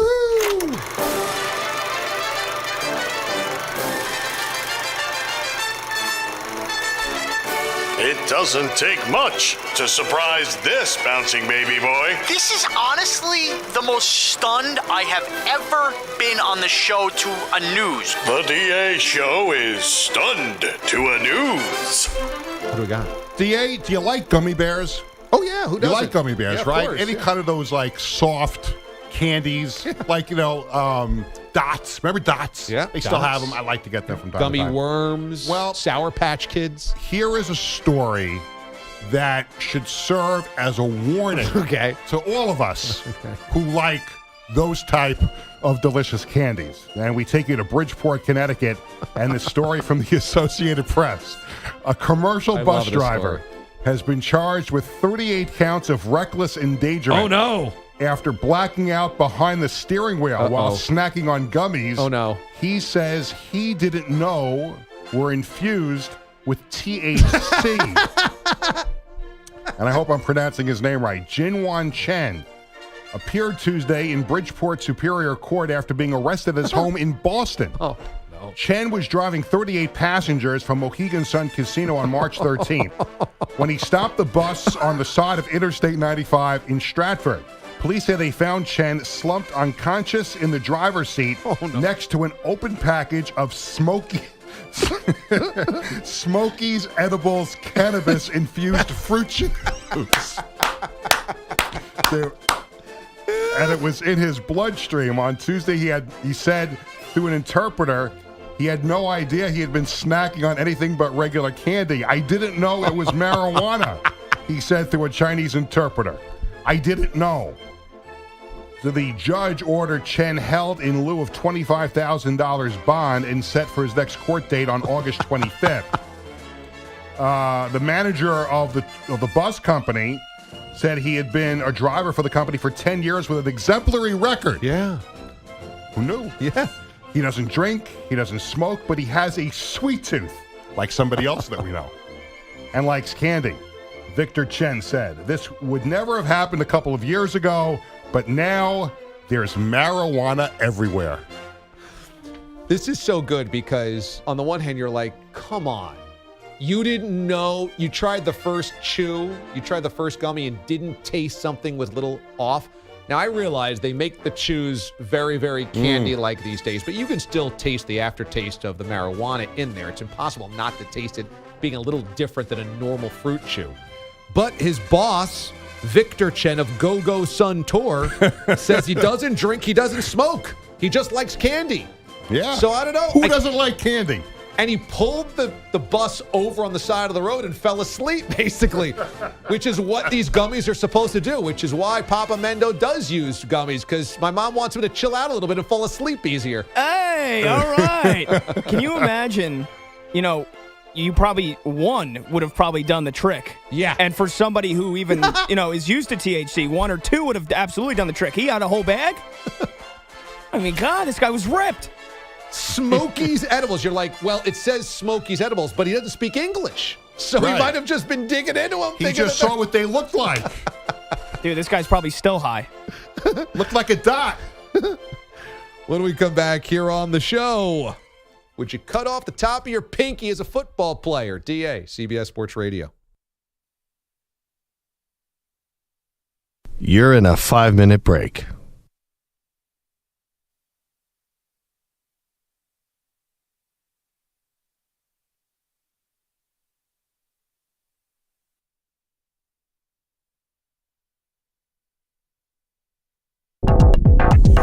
This was a relatively recent entry into the 12 days of Christmas. This comes to us from early November, just after the election, and when we were still counting votes and deciding states and waiting for the official word.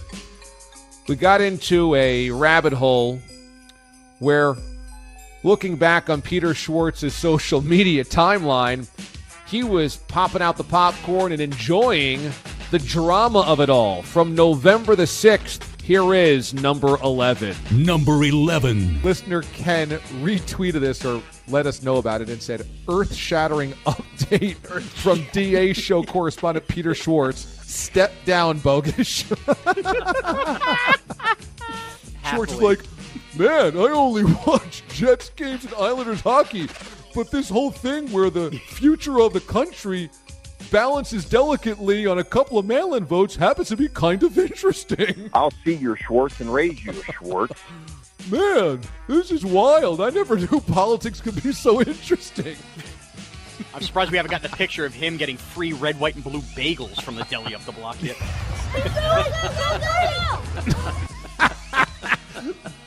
I usually only pay attention to Islanders shift changes, but man, 140 million votes could be separated by just one or two electoral states. This is kind of fascinating. What matters is our plan.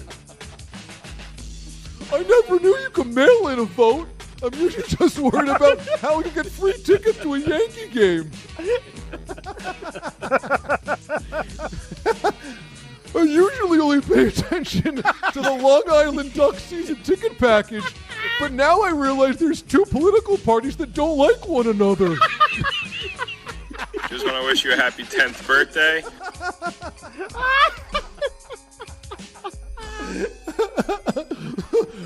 It's funny. I'm usually just trying to troll B-level athletes to say happy birthday to my sons on social media, but now I realize that we decide the presidential election on the 1st November every 4 years. Hey, Jared. This is Dylan Malloy from the New York Lizards.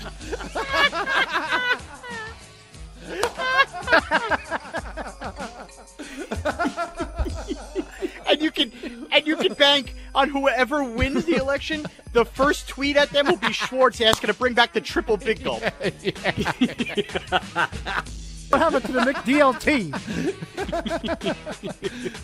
I usually don't pay attention to the colors blue and red because my favorite team is green. But in this case, I'm noticing that Democratic states are painted blue and Republican states are painted red. This is fascinating.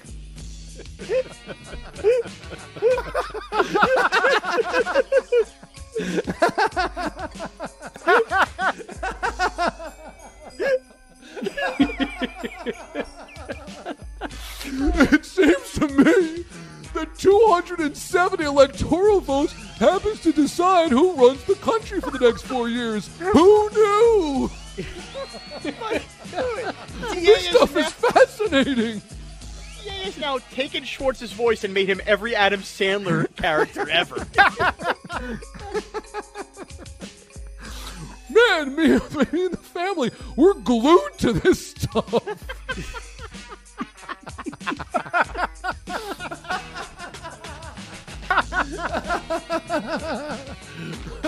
We haven't been able to put down the chicken fingers since Tuesday night. This is great. Chicken? Nuggets. Chicken? November the 6th, 2020. Schwartz's election coverage.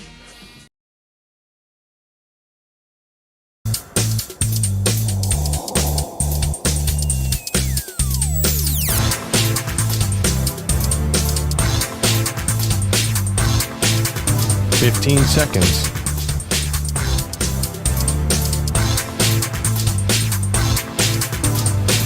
Break ends in 5 seconds.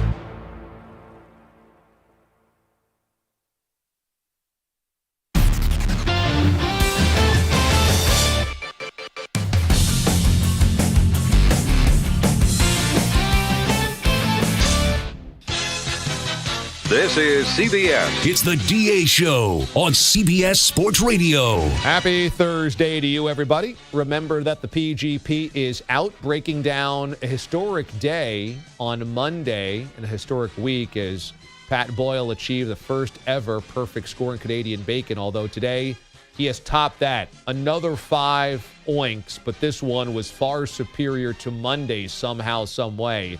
Check out the PGP, the permission-granted podcast, available all places your podcasts is downloaded. So Marcus Davenport of the New Orleans Saints ends up cutting off the top of his left pinky finger, okay? He had the top portion of his left pinky amputated after suffering an infection after he had a broken plate in there from a prior surgery.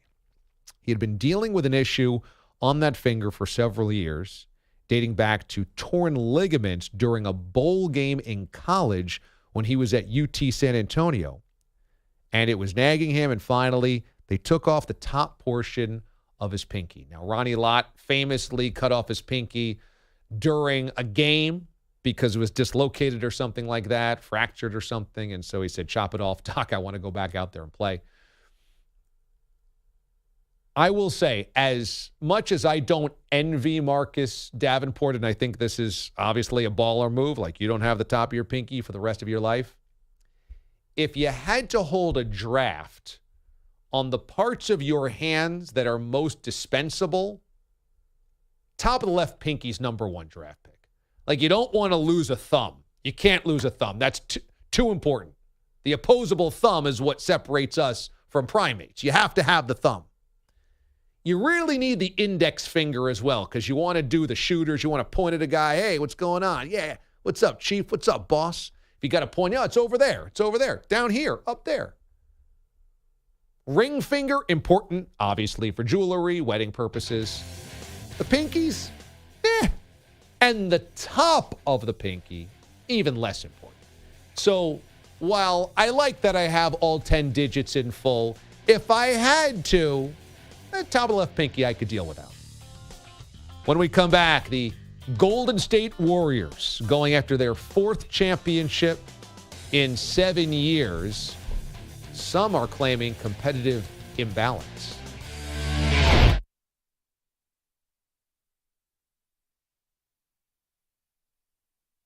You're in a 5-minute break. We welcome on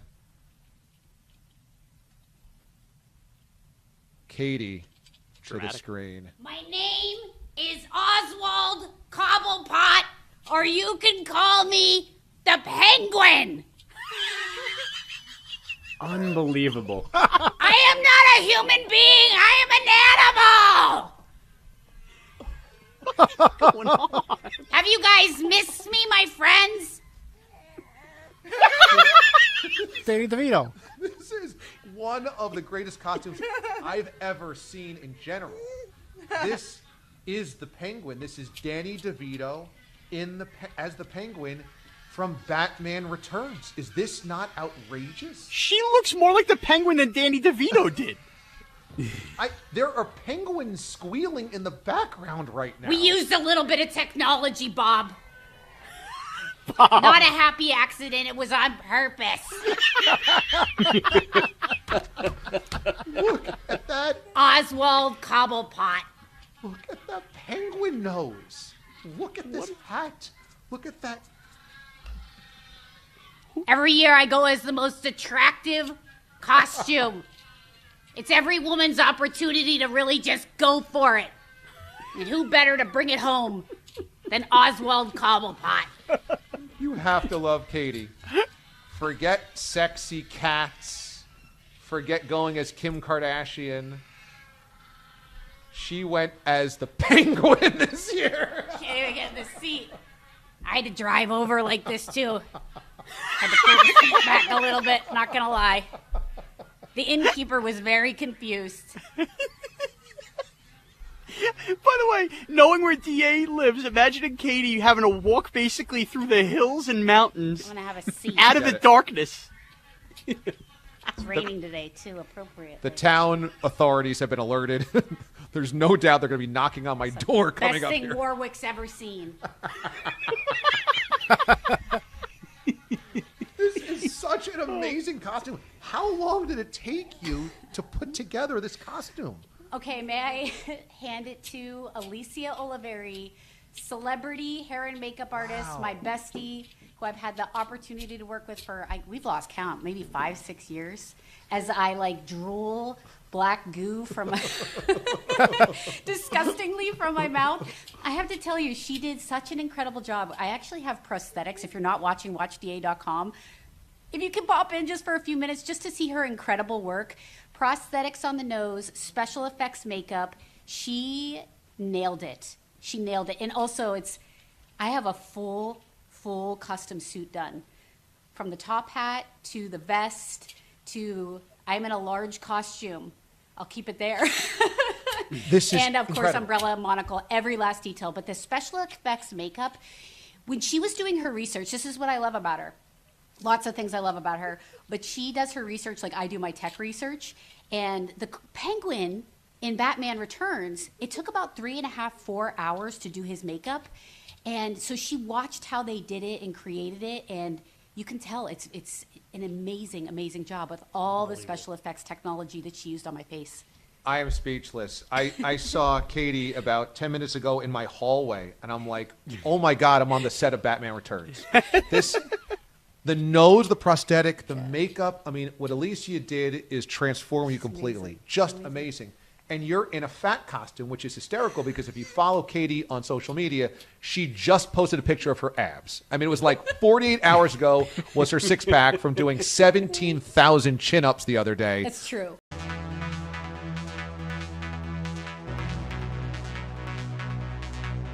$45 seconds remaining.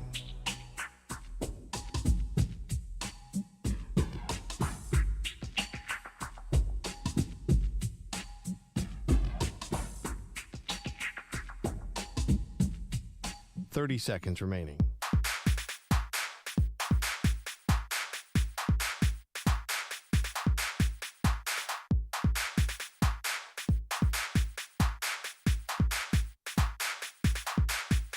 $15 seconds.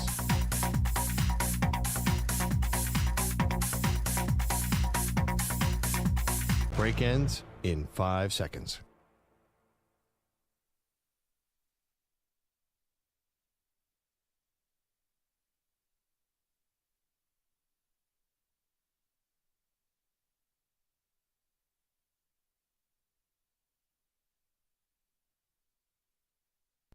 Good morning. Morning. It's a beautiful morning. Good morning. Good morning. Wake up, mister. Starting up a brand new day. It's such a good vibration. Such a temptation. It's such a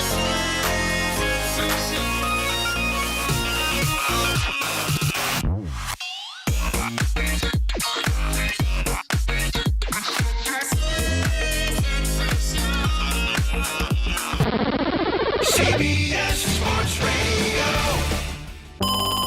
Hey, what's up, DA? Permission to enter the mothership, brother. Ever heard a sports talk show like this before? Didn't think so. What's going on, Dirty? It's DA on CBS Sports Radio. DA, how you feeling, bro? And I'm feeling great. I'm doing great. Happy Thursday, boys and girls. One question only. How do you feel? Well, I feel good, and I'm doing well. Well, that's all that really matters when we come to you live from the Rocket Mortgage Studios. Whether you're looking to purchase a new home or refinance yours, Rocket Mortgage can help you get there. For home loan solutions that fit your life, Rocket can. We've already had an amazing first 3 hours of the show, and you can relive all of them after the show is over. If you want to listen via podcast, there's so many ways you could listen to the show, which is really a cool thing about being a sports fan or a sports radio fan in 2022. You know, I used to have sports radio shows that I would want to listen to, but of course I couldn't listen to them once they were over. If I missed anything, you just miss it. Now, every show is archived. Every show is streamable. Every show is clipped and put out on social media. You never miss a thing. So you can listen to us the whole show. We had an incredible repeat performance by Pat Boyle. Monday's Canadian Bacon got a 5 oinks. Most people thought it was 5 oink worthy. I wouldn't have made it 5 oinks. Today was a no-brainer. And actually, I always felt as though you couldn't give 5 oinks because it meant perfection. And how do you ever achieve perfection? We're only human. None of us are perfect. So thus, Canadian Bacon can't be perfect. And so Monday, I was like, I, of course, respect Pete and the scoring process. I just was like, I just couldn't have given that a 5. And should we break the fifth wall into oink perfection? Had Pete not given a 5 today, there would have had to have been a congressional investigation. Today, you couldn't not give it a 5. It was perfect. And again, I don't say that lightly. So if you want to re-listen to the Bacon, it's going to be in hour number 2 of today's podcast. It'll be part of the best of as well. Once we're off the show, we upload that to all of the podcast platforms. And just go to the website if you want to find us at cbssportsradio.com. Marlon Wayans is going to join us here on the show. Writer, actor, comedian, super funny guy. He's joined us a number of times before. He's a big NBA fan as well. So tonight, Game 6, NBA Finals. We'll get his thoughts on that. Speaking of the NBA Finals, earlier in the week we had Damon Bruce yesterday here on the show.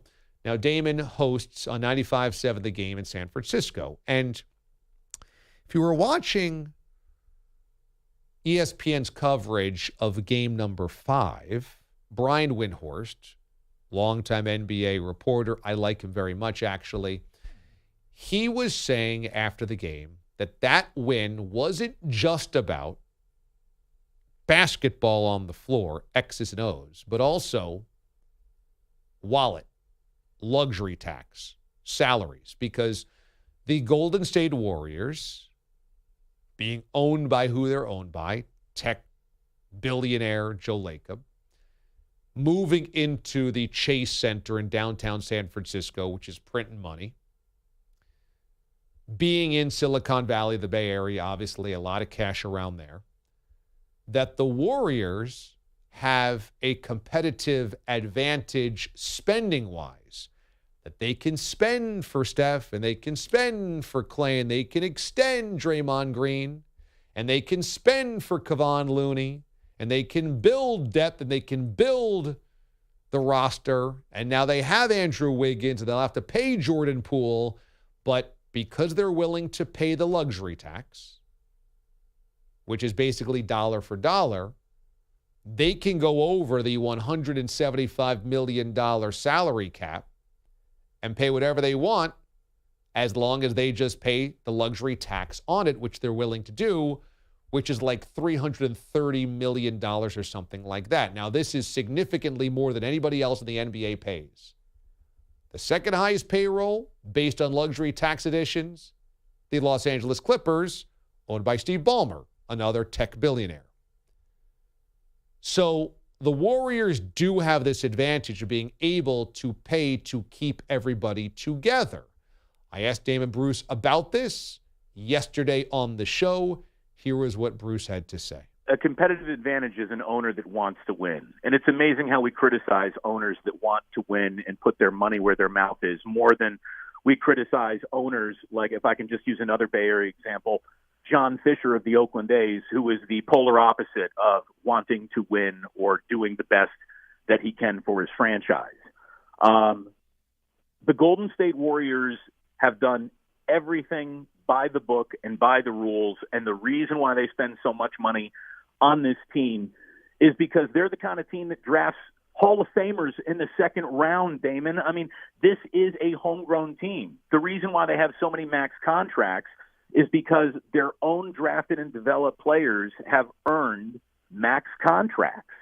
And a lot of teams walk away from that sort of financial responsibility. The Warriors haven't. They've embraced it.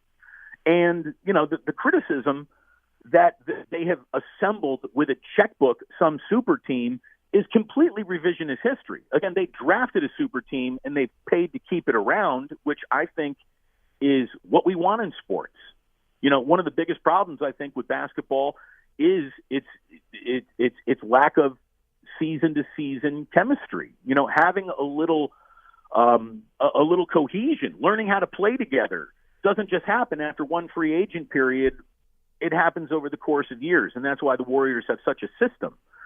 You know, they traded for Andrew Wiggins. That's a trade that any other team in the NBA could have possibly made, but no one dared do.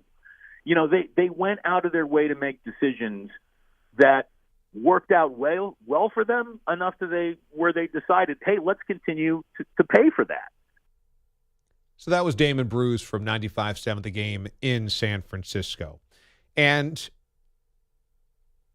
he makes a lot of good points. I mean, this Warriors team was not bought. You can certainly make that argument about the Kevin Durant years. That was within the salary cap, within the rules, but timing-wise, it was a one-year spike in the salary cap. At the moment, Kevin Durant was looking for a championship. And because all of the television money was being pumped into the salary cap, expanding that one off season, something Adam Silver did not agree with. He wanted it spread out over multiple seasons, so it was gradual. The players' union said, no, we want it all now. Because there was this huge balloon of the salary cap, the Warriors could spend on all of their other guys and then also fit somehow a max contract like Kevin Durant into their roster. That should really never happen. That kind of ruined the NBA for 3 seasons.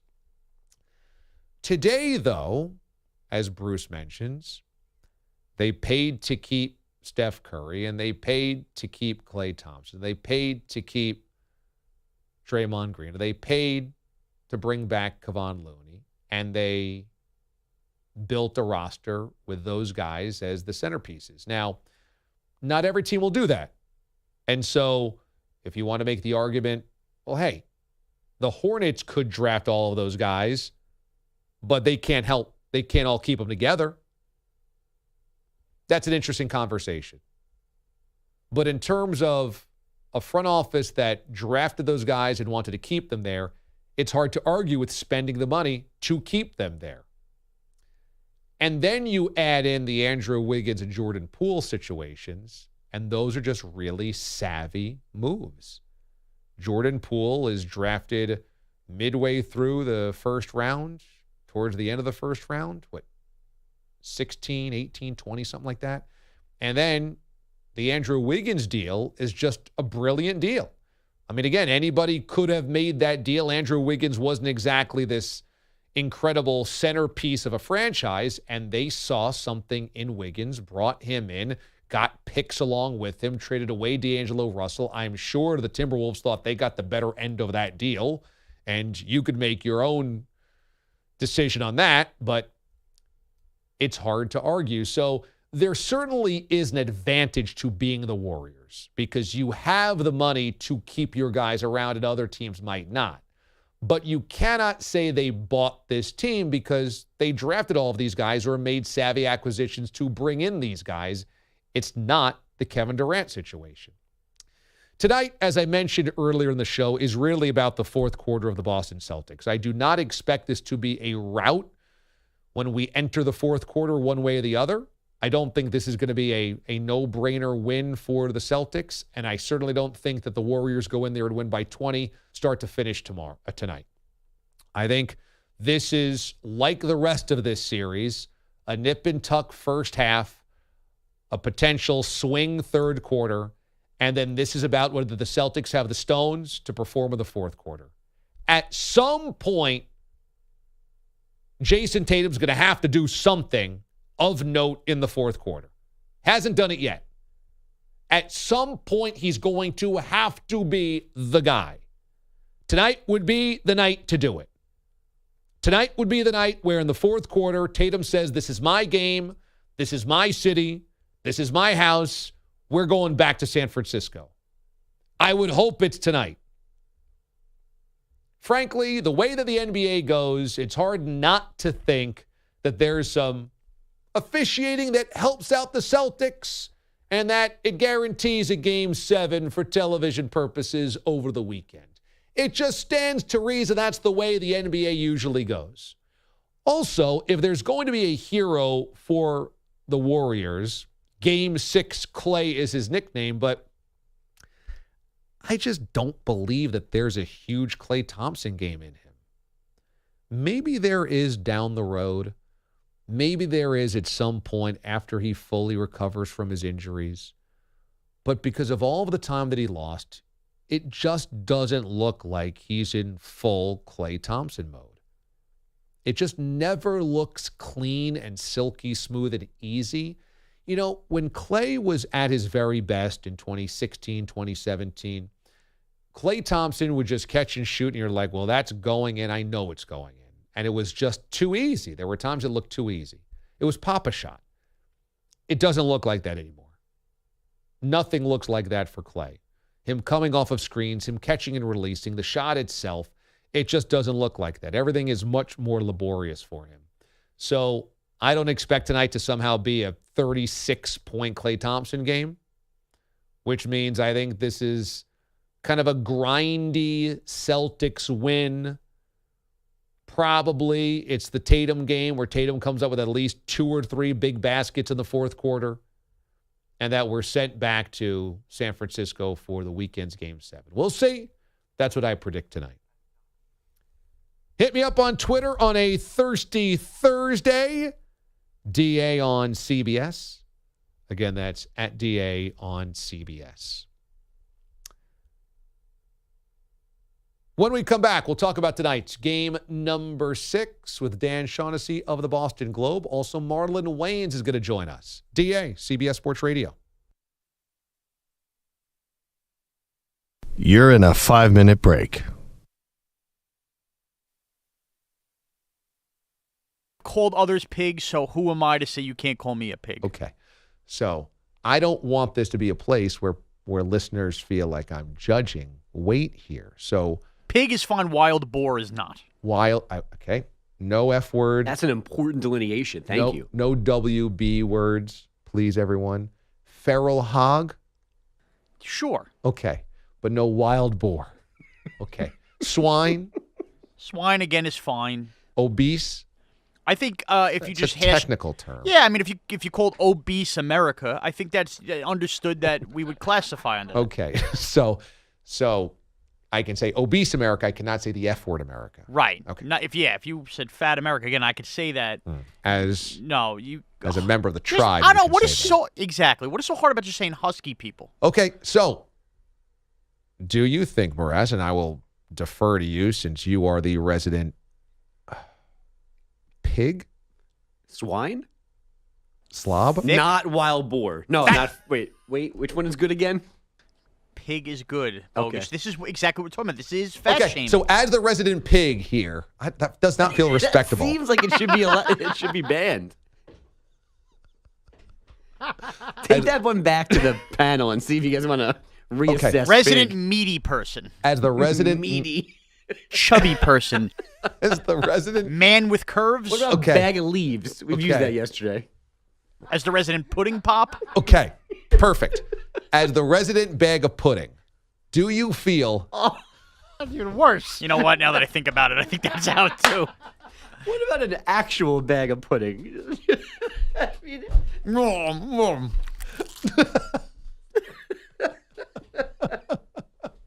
think about that for a second. Chicken? So, as the resident bag of pudding, do you believe... Sorry. Do you know that you still... You guys have answered the question, by the way. The answer is yes. Sorry. No, but the thing is, we haven't actually asked a question yet because we keep stumbling upon what we can call you. And I don't want to offend anybody, but as the resident pudding pig... Eat! The pudding pig.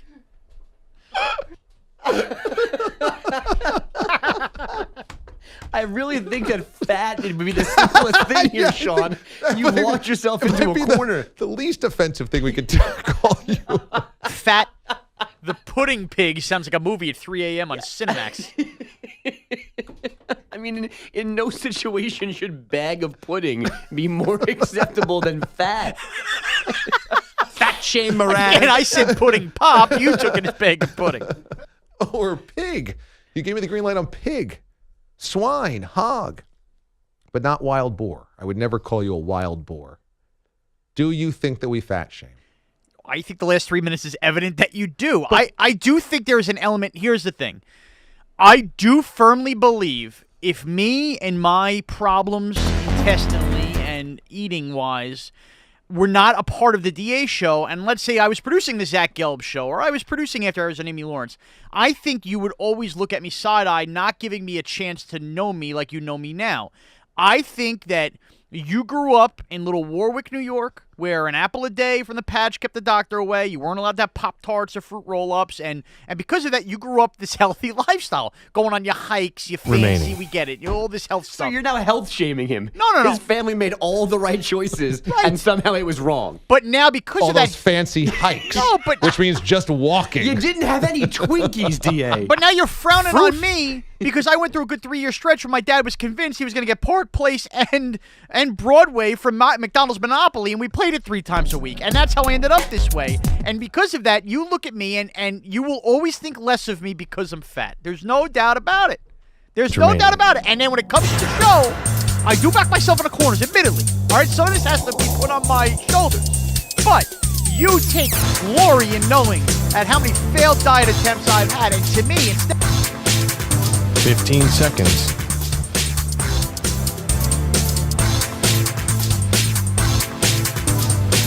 Break ends in 5 seconds.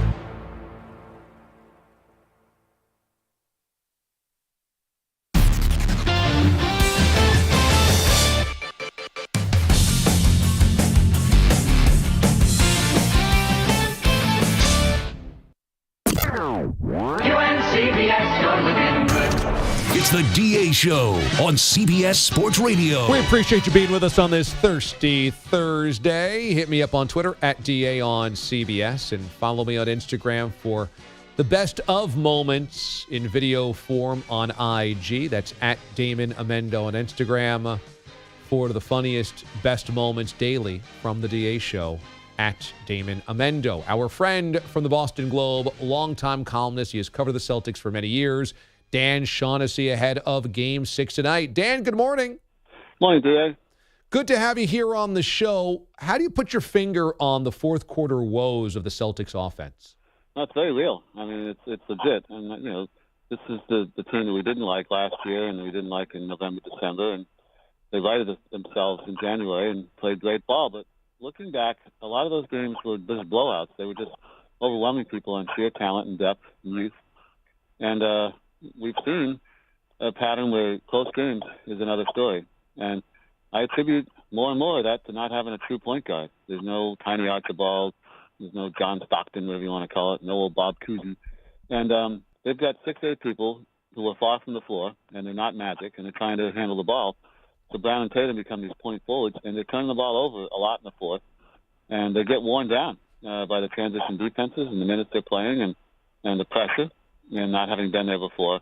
So the turnovers have been killing Boston. I mean, we sort of sized this up after Game 3, saying the only way the Celtics lose this thing is if they beat themselves. And then that's what happened in 4 and 5. And, you know, they collapsed 17-3 down the stretch in 4.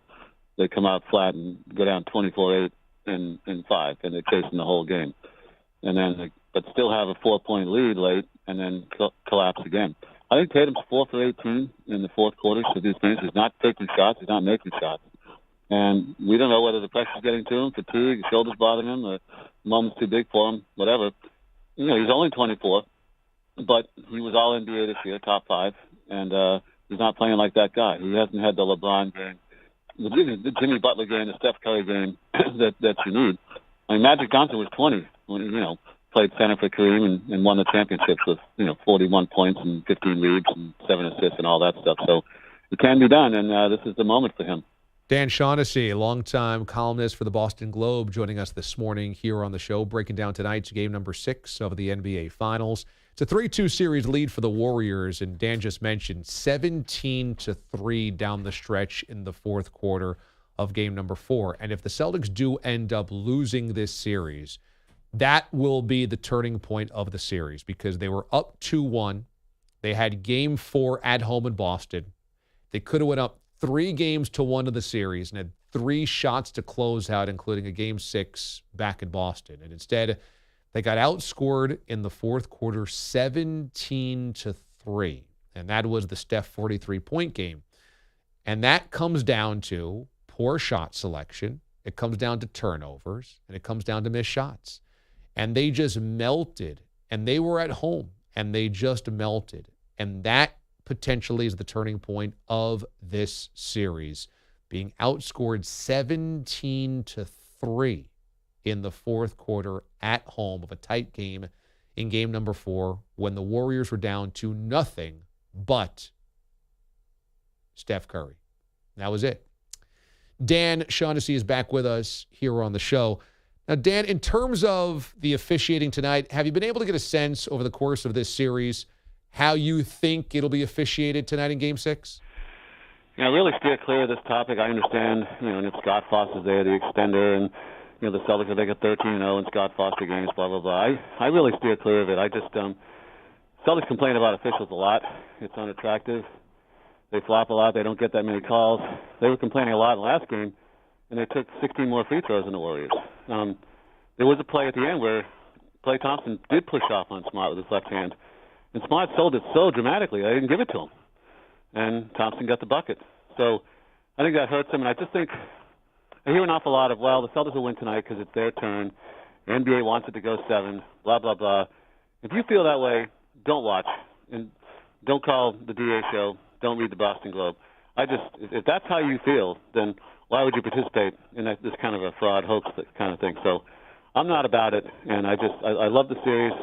I love the closeness. I've seen series where the better team doesn't win, and that goes back to 1984 when the Celtics stole one from the Lakers. Lakers were clearly better, but they got in their heads. And in this series, it looks to me like the Celtics have a little more talent, height, youth, and the Warriors have warriors, and they're experienced, and they've got the pedigree. They're mentally tougher, and that's the duel tonight, in my view. What do you think about the conversation surrounding Steph Curry that if he wins another championship, if he's the NBA Finals MVP tonight, that jumps him into the upper echelon, say top 10 players overall. Do you abide by that? No, I kind of don't. I mean, I understand the logic there, and it's hard to get Game 5 out of your memory, or Game 4 with the 43, and carrying him. And he's the greatest shooter I've ever seen. I think that argument's over. And he does so much else when he's not making shots. Like the other, 0 for 9 on threes the other night, and he manages to really be valuable and help them win that game. So I love him, but man, I've been around a long time, DA, in that sport, and then now you're getting into Oscar Robertson and Kobe Bryant and Magic Johnson, Michael Jordan. That top 10's tough. It's a tough nut to crack. No question. Dan Shaughnessy of the Boston Globe will be all over it tonight, and you can check out his book. It's a great Father's Day gift for Father's Day coming up this weekend, actually. It's a great summertime read as well. You see the Celtics back at the NBA Finals. Wish It Lasted Forever. His years spending time personally with Larry Bird and Robert Parrish and Kevin McHale. What would have happened if you guys were doing 2-2-1-1-1 back in the day against the Lakers? Well, the reason it changed was because of that series in '84. And the Celtics, they went 2-2-1-1-1, and they changed it for like 30 years after that because of the travel and because of the wear and tear. And the Lakers were complaining. There was no air conditioning in the Boston Garden, and the Celtics stole one. And but we flew commercial with them back and forth. There's a picture in that book of Larry Bird lying on the floor of LAX with a Converse bag for his pillow, waiting to board a commercial flight to come back after Game 6. That's legit. I was there. We flew with them. So this was very real, and it wore everybody out. And that summer, at the league meetings, they said, we'll go to 2-3-2. And the next year, Celtics played the Lakers again, had the best record, and they bitched about it because 3 of the first 5 were in L.A. And Larry said, this isn't fair. Well, it's like, which way do you want it here? There is no fair. I mean, baseball's done that for 120 years. So there's no good way. And I like the 2-2-1-1-1. It wears everybody out, but I'm all about it. I'll be on that plane to San Francisco in the morning. Yeah, I agree. I know it's a lot of travel. You go San Francisco to Boston, crisscross the country over 2 weeks. That ain't easy, but I like 2-2-1-1-1-2, and I just can't believe you used to travel commercial with Larry freaking Bird hanging out in commercial airliners. That's just insane to me. It was. We waited for bags. We'd land and go down to baggage and wait for the bags. I mean, it was ridiculous. Get on the bus. I mean, there was no moat in those days, DA. That's why I did the book, because it was a lot of fun, and we were able to tell the fans, the readers, what they're like. We really knew what they were like. We don't know what Tatum and Brown's like, and it's harder to get a read on how they're going to perform under this kind of pressure now. But back in the 80s, we knew those Celtics were cocky, trash talkers, and they got in the heads of the Lakers. Maxwell giving the choke sign to James Worthy in the free throw in the L.A. Forum. I mean, nothing was off limits, and it was great times. And again, I'm geeked about this tonight as well. That's awesome. Game 6 coming up tonight. The book is Wish It Lasted Forever. Dan Shaughnessy's time with the Boston Celtics of the 80s with Larry Bird. Dan, I always appreciate the time, man. Enjoy the game tonight. I will. Thanks, DA. You too. Take it easy. Dan Shaughnessy joining us this morning on the show going into tonight's game number 6. It is a Thirsty Thursday, and Aaron tweets, I'm toasting to my girls' softball team for getting their first win last night. Hashtag Team Graphite. Hashtag Thirsty Thursday. Booskies. Booskies.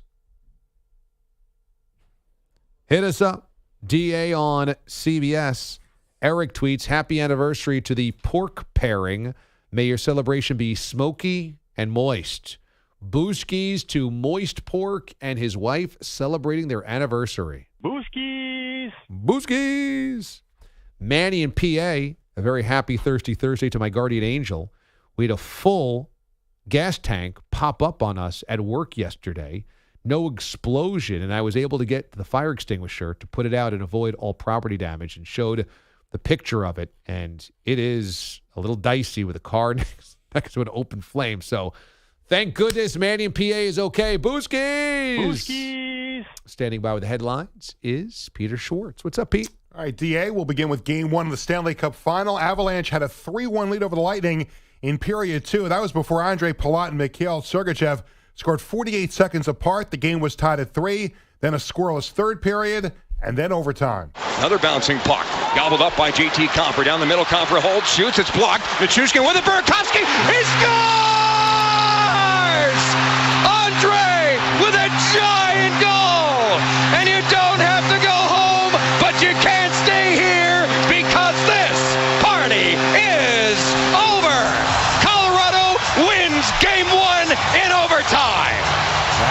Connor McGahey on Avalanche Radio. Avalanche over the Lightning 4-3 in overtime. You heard Andre Burakovsky score the game-winning goal at 1:23 of the extra session. Just trying to get out as quick as possible, and then obviously Val got the puck back and made a great play to me, and it was just for me to shoot it, and lucky to win it. And now the two-time defending Stanley Cup champion Lightning are in a 1-0 hole. Forward Alex Killorn and company have been through this before in this year's playoffs. I think that's the great part about our group is there's not many situations we haven't been in. Whether you talk about the past, 3 years, whatever it may be, it seems like we've seen it all. So we're not worried.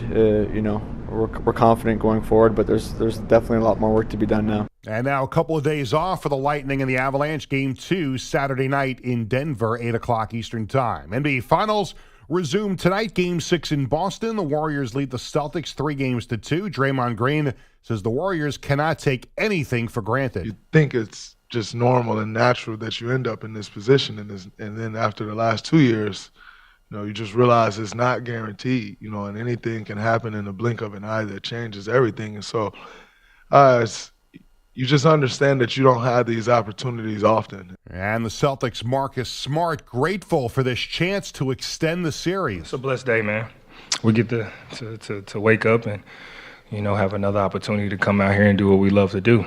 Not many people have that opportunity, so so just another day for us. We're in practice, we're enjoying each other's company, and lifting each other up, and just making sure everybody's good to go. Another chance for the Celtics to blow chunks in the fourth quarter. Tip off. You like that one? I love it. I love it because it's so true. We've been talking about how the Celtics have just gagged in the fourth quarter, but also blow chunks is such a great 80s reference. Ew. I think he totally blew chunks. Tip-off tonight, 9 o'clock Eastern Time at TD Garden. Mavericks will reportedly acquire center power forward Christian Wood from the Rockets for the 26th pick in the draft. And now to baseball. The Atlanta Braves just keep on rolling. And the 2-1. Fly ball to right. Ronald Acuna coming in. Ronald is under it, and the Braves have won 14 games in a row. And their longest winning streak since 2013. Call on Braves Radio. Braves over the Nationals 8-2. Austin Riley homering twice, and the Braves have now cut the Mets lead in the NL East down to 4 as the Mets lost to Brewers 10-2. Also for Major League Baseball last night, we almost had a no-hitter. The Dodgers' Tyler Anderson took a no-no into the ninth, but a one-out triple by Shohei Ohtani broke it up. Dodgers beat the Angels 4-1. Yankees won their 13th in a row at home, and Aaron Judge hit his 25th home run. Yankees beat the Rays 4-3. We talked about this last hour, but later today, FIFA will announce the venues for the 2026 World Cup. It'll be shared by the USA, Canada, and Mexico. The announcement will begin at 5 o'clock Eastern Time. And that's sports. Thanks, Pete. Great job today. Great to have you back on the show. You're back tomorrow as well, right? I am back tomorrow, but you've got your Johnny Carson schedule, so you won't be here tomorrow. There's another 60s, 70s, 80s reference. That's so good. That's so good. Peter Schwartz on Headlines today. Great job. Thanks, Pete. Also back tomorrow as Boyle and Bogish will co-host a Summer Friday. Mr. Clean says, come on, toast to Pat Boyle. That was the bar setting for years to come. Perfect, crispy bacon. Bacon Booskies. Mac and Bear, Delaware. A toast and big props to Pat Boyle. The superstar dude, freaking amazing Hall of Fame performance from a Hall of Fame show. Happy Father's Day to all of the D-aliens everywhere this weekend. Hashtag Booskies. Totally agree. And Rob of the 321. I guess now Mraz's consolation prize is knowing that John Sterling ended the Fat Journal and Pat Boyle ended Canadian bacon for him. That's it. Boyle ended the bit. Did it too well. Mraz is not allowed to do it anymore. We'll see. Next week will be interesting when Mraz returns because we'll have a game 2 from over the weekend to respond to, and then a game 3 on Monday night for Tuesday's show. So make sure you're here on Monday and Tuesday of next week. Gonzo Canucks fan tweets, hey, DA, just so you know, Canada's going to have only 2 host cities for the World Cup, Vancouver and Toronto. It was reported yesterday here that Vancouver is going to get 6 games, Toronto's going to get 4. As Pete just mentioned, at 5 o'clock Eastern today on FS1, they're going to have the World Cup cities announced. And here's what Yahoo Sports believes. This is their projection for what it's worth. That guaranteed New York and LA, we know that. Dallas at Jerry's World, Atlanta at the home of the Falcons, Mercedes-Benz Stadium. Guaranteed. They believe also Philly at the home of the Eagles, Lincoln Financial Field. San Francisco, Santa Clara, the Bay Area, Levi Stadium, home of the Niners. Houston, NRG Stadium, home of the Texans. And Seattle, where the Seahawks play, Lumen Field. That's what Yahoo thinks are wrapped up guaranteed locks for the World Cup here in the States. They also think Miami's likely home of the Dolphins, and then the Beltway, Baltimore and D.C., home of the Ravens, M&T Bank Stadium. But who could crack in? They pointed out Kansas City at Arrowhead Stadium, maybe, and maybe Gillette in Foxborough or Nashville as possibilities as well. Joining us next is such a funny dude. You know him from amazing films like Little Man, White Chicks, tons of TV shows, tons of movies, writer, comedian, actor, author. He's everywhere. And right now he's on a stand-up tour, and it's coming. If you're in Texas, we have a ton of affiliates in Texas. He's coming through Dallas this weekend on Saturday, Austin on Monday, Houston next Friday, and San Antonio next weekend, Saturday the 25th. He's also got a Marlon Wayans Presents the Headliners series, comedy special on HBO Max right now. And he's got a Halloween film coming out on Netflix in the fall, the very funny Marlon Wayans. Marlon, good morning. How you doing? I'm busy as all hell. What? Am I going to sleep? I mean, no kidding. You started telling my schedule. I was like, are you serious? Does he have a clone? Man, how you doing? You got so many good projects going on, and now you're doing stand-up, and stand-up is always so close to your heart. How has that been? Man, I love it. You know, every time I hit a stage, I just get funnier. And, you know, I've been doing it now 10 years or 12 years, and, you know, I'm lighting these stages up. It's a lot of fun.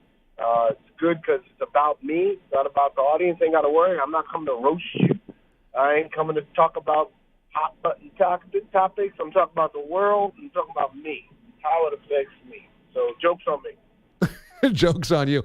I know you're a huge NBA fan. We've had you on the show before to talk a little basketball as well. You've been watching the NBA Finals in between all this stuff? Yes. They made Steph Curry in a laboratory that makes the best of white people with the best of black, and this man can dribble and shoot like nothing I've seen. He's a Hoosier with the dribbling skills of the biddies. What? If Steph Curry wore some old Pro Cans or Converse, that's what he should bring back. That boy could shoot. Have you been pulling for one team or the other, or are you just watching it as a fan in between? I'm just watching as a fan, man. I hope Boston wins tonight. And I think the only way they could win, I think Jalen got to take some good shots. Sometimes he can be a little erratic. And, of course, you know, the rest of the team got to step up. Smart shouldn't be hitting more three-pointers than what's the other kid? Not Jalen. Yeah, Jason Tatum. What's the light-skinned brother? Yep, Tatum. Jason Tatum. Tatum always plays big, so I think Tatum at home will have a big game tonight. But when they get back to Warriors, you know, Splash Brothers, and, you know, Draymond going to kick somebody in their groin. Marlon Wayans joins us this morning on the show. So with the stand-up act, as you just said, man, you're not doing stuff that might drive people crazy, polarizing political stuff. And I think that that's really refreshing because a lot of audiences hear that all over the place on social media, cable news, the radio, etc. So do you feel like it's a priority to allow people to have a chance to kind of get away from all that when you're on stage? I mean, for me, I like my show to be about me. So this way the audience could kind of unstrap and just enjoy. You know, everybody's so on alert right now because of Twitter, because of social media, and because the media says that everybody's, like, sensitive. But when you go to a comedy club or you go to a theater, it's not like that. People are actually going out, having a good time. You could talk about whatever. People are there to enjoy themselves. So for me, I like to talk about me because I want the audience not to worry about them. I want it to be a show, and I want y'all to learn something about me, and I want to walk through my pain and go, well, here's what's funny about it, and hope that we have some similarities. I hear a lot of comedians say that it's harder to do comedy now because you are worried about being canceled or offending somebody. Do you feel the same way? No. I think comedians, they don't care about offending people. I think the best comedians know how to tell the right joke that makes everybody laugh. You can be, some people, in every crowd there's going to be some sensitive people. Every crowd. There's going to be somebody that want to walk out. Those are the people that shouldn't be in comedy clubs. They should take their behind home. But for the most part, people want to laugh, man. No kidding. Marlon Wayans joins us this morning here on the show. You just wrapped up production on a Halloween film coming up for Netflix, and man, that's always a cool place to be because they put out a lot of good stuff these days. I don't know how much you can tell us about the project, but how was it to wrap up on the filming on that? Called The Legend of Bridge Hollow. This is my fourth Netflix movie. I've done a lot of projects with Netflix, all been number one. It's a great platform. It's worldwide. And this one is really good because it's, it got some magical elements and a lot of sci-fi to it. So basically it's the Halloween decoration. Me and my daughter and my family moved to a small town in Massachusetts, and all the Halloween decorations start coming to life. And me and my daughter got to help save the city and the world. That's pretty It's cool. a really sweet father-daughter story, and it's funny, too. That's pretty cool. You know, I was looking at your bio just the other day when I knew that we were going to have you on the show, because I always have to remind myself of how much awesome stuff you've done. And then I realized, wow, you got a birthday coming up next month, and wow, it's a big one. I hope I'm allowed to say this. Are you going to turn 50 next month? Because, dude, you look absolutely amazing. Well, you know that black don't crack unless you smoke it. So the thing about it is, for me, I do look amazing. I look in the mirror, I'm like, I'm 25. Seriously? And I start walking, and my left ankle started hurting for no reason. I go, I'm 49. My insides are rotten, but my face is still young. I mean, seriously. You don't know your age until you fart in a room by yourself, and you're like, that was me? Oh, I'm dying.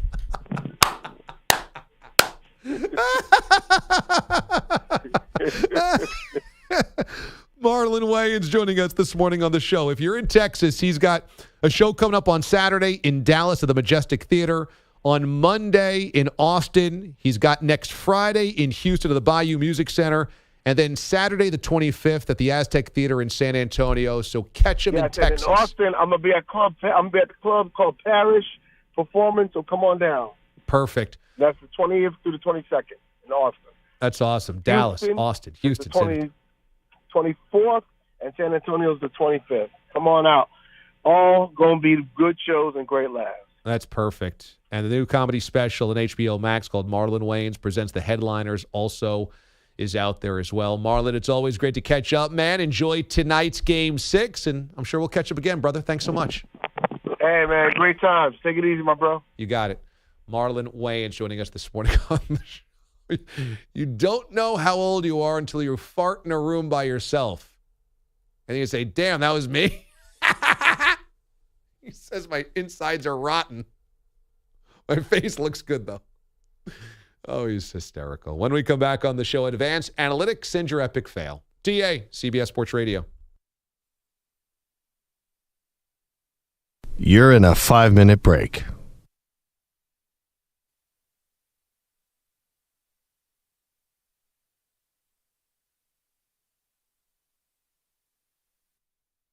I mean, mean, Jody fancies himself a smoker.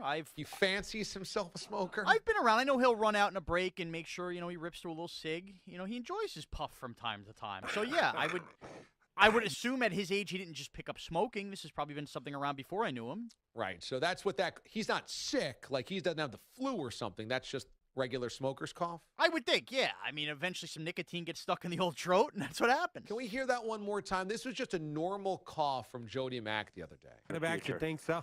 Yeah. You say it in jest, but can there be as many as 6 in this year's draft? He's really laboring there. So now, in the same interview, Jody Mack is joking about where the Celtics will find their bench play. And we went from the cough to the laugh. And the laugh is concerning as well. Probably not to his face, Jody.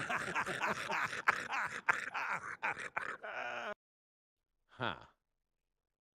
So that went from cough to laugh, and now it's become kind of an evil laugh. Oh, my God. Now, you guys might say this is gross, but this has happened on our airwaves. We didn't dump this. If you were listening to CBS Sports Radio, you heard this. So there's the cough, there's the laugh. Let's hear the laugh one more time. Probably not to his face, Jody. Whoa. Whoa. At least it's a unique laugh. Whoa. Whoa. Now, of course, we've gone from cough to laugh, and what you guys already know, there's the sneeze. 855-212-4227. So the plumbing is all out of sorts at this point. We have the cough, we have the laugh, we have the sneeze, and we have something that's not defined yet. I don't know what this is. Right now, we believe it's a grisly grunt, but we don't quite know what is happening with Jody Mack's plumbing. They think somebody else is going to get hurt, that the Celtics are going to have to bring in the White Mamba off the bench, Scalabrini out of the broadcast booth to actually play. How are the Sixers such a huge favorite? I don't know what that was. It sounded like my dog crawled up from his esophagus and barked and then sucked it back in, and he finished his point. I don't know. That wasn't a cough. That wasn't a sneeze. That wasn't a laugh. That was just something getting caught in the air passage. Adam Sandler's little Nicky character just climbed into Jody Mack, blurted something out, and went back away. What exactly? That's just, is that human static? What is happening there? What could that be? Is that hocking up a loogie during an interview? Maybe it's one of these sunspots that hurts the signal from time to time.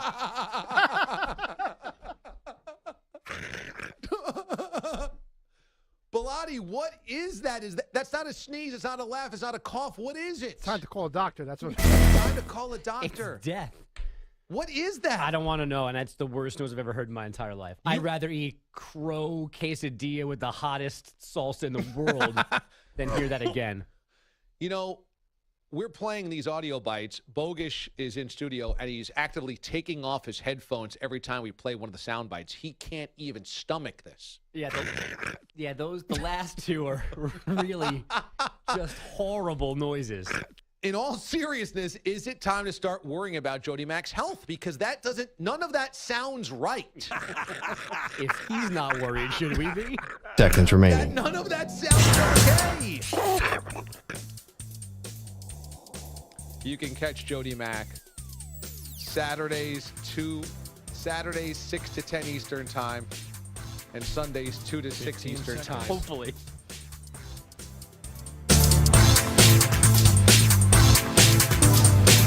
Break ends in 5 seconds.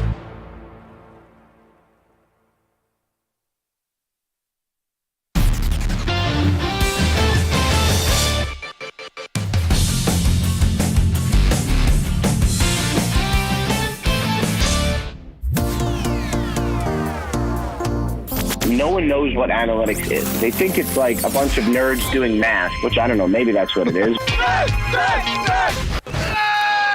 It's time now for the mothership's advanced analytics. Stunned to news today was a bus driver going to Mohegan Sun Casino in Connecticut who had to pull over the side of the road and fall asleep because he had mistakenly eaten a bunch of fruit chews because he loves candy, and they happened to be laced with THC. They were druggy chews. They were edibles, and he didn't know. So do you think you could ever mistakenly eat an edible gummy and not know it had THC in it? 56% of you say, no way!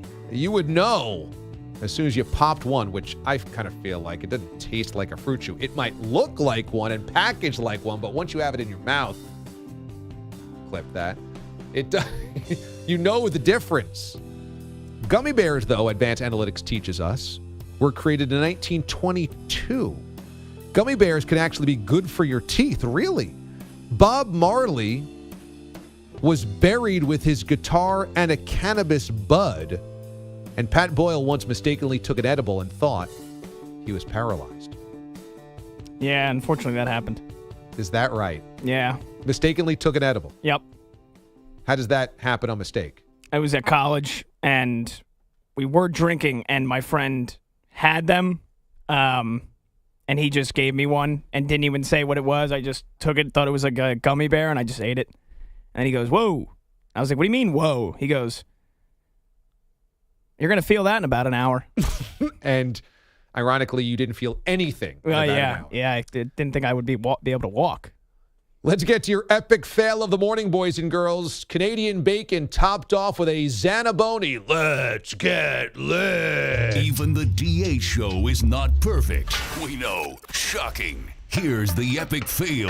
Let us venture back to 1892 when Sir Frederick Arthur Stanley, Lord Stanley of Preston and son of the 14th Earl of Derby, paid a price of 10 guineas, or $50 at the time, for the original bowl-shaped trophy. He planned to present the cup annually to the champion hockey team of the Dominion of Canada, honoring his time as Canada's Governor-General. The shiny nickel and silver alloy-coated majestic beast has made grown men cry, overflowing with emotion at the moment they doth lay their phalanges upon it. It has turned boys into men, ordinary peasants into extraordinary champions, and dreamers into royal kings. Doing glove work like an underutilized men's warehouse employee. However, just like the Rangers found out, that's right, Mraz, another shot at the Rangers. How's the golf course? Tied, nada, nada. Shave my body hair like a domesticated sea bass. Andre Burakovsky, sing us a song. You're the overtime ending man. Burakovsky, channeling his inner Dostoevsky, he said to the fans and the lamp behind the goal, let's get lit! Let's get lit!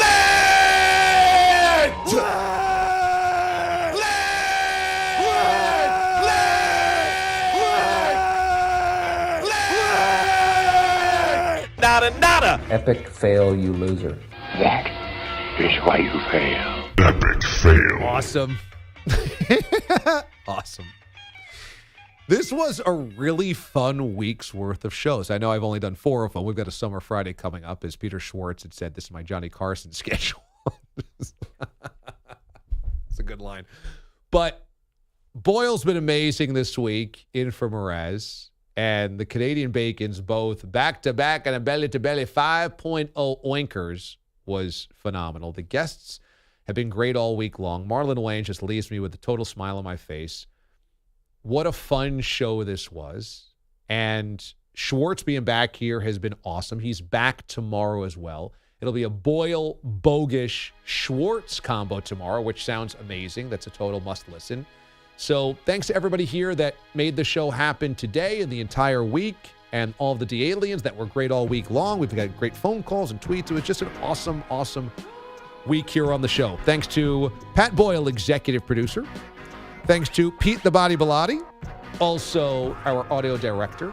E.J. Stewart on the wheels of steel. A great job done today by him. He'll get more reps here. He was awesome. And Peter Schwartz in headlines. Be good to one another, and happy Father's Day on Sunday. The Mothership disconnects.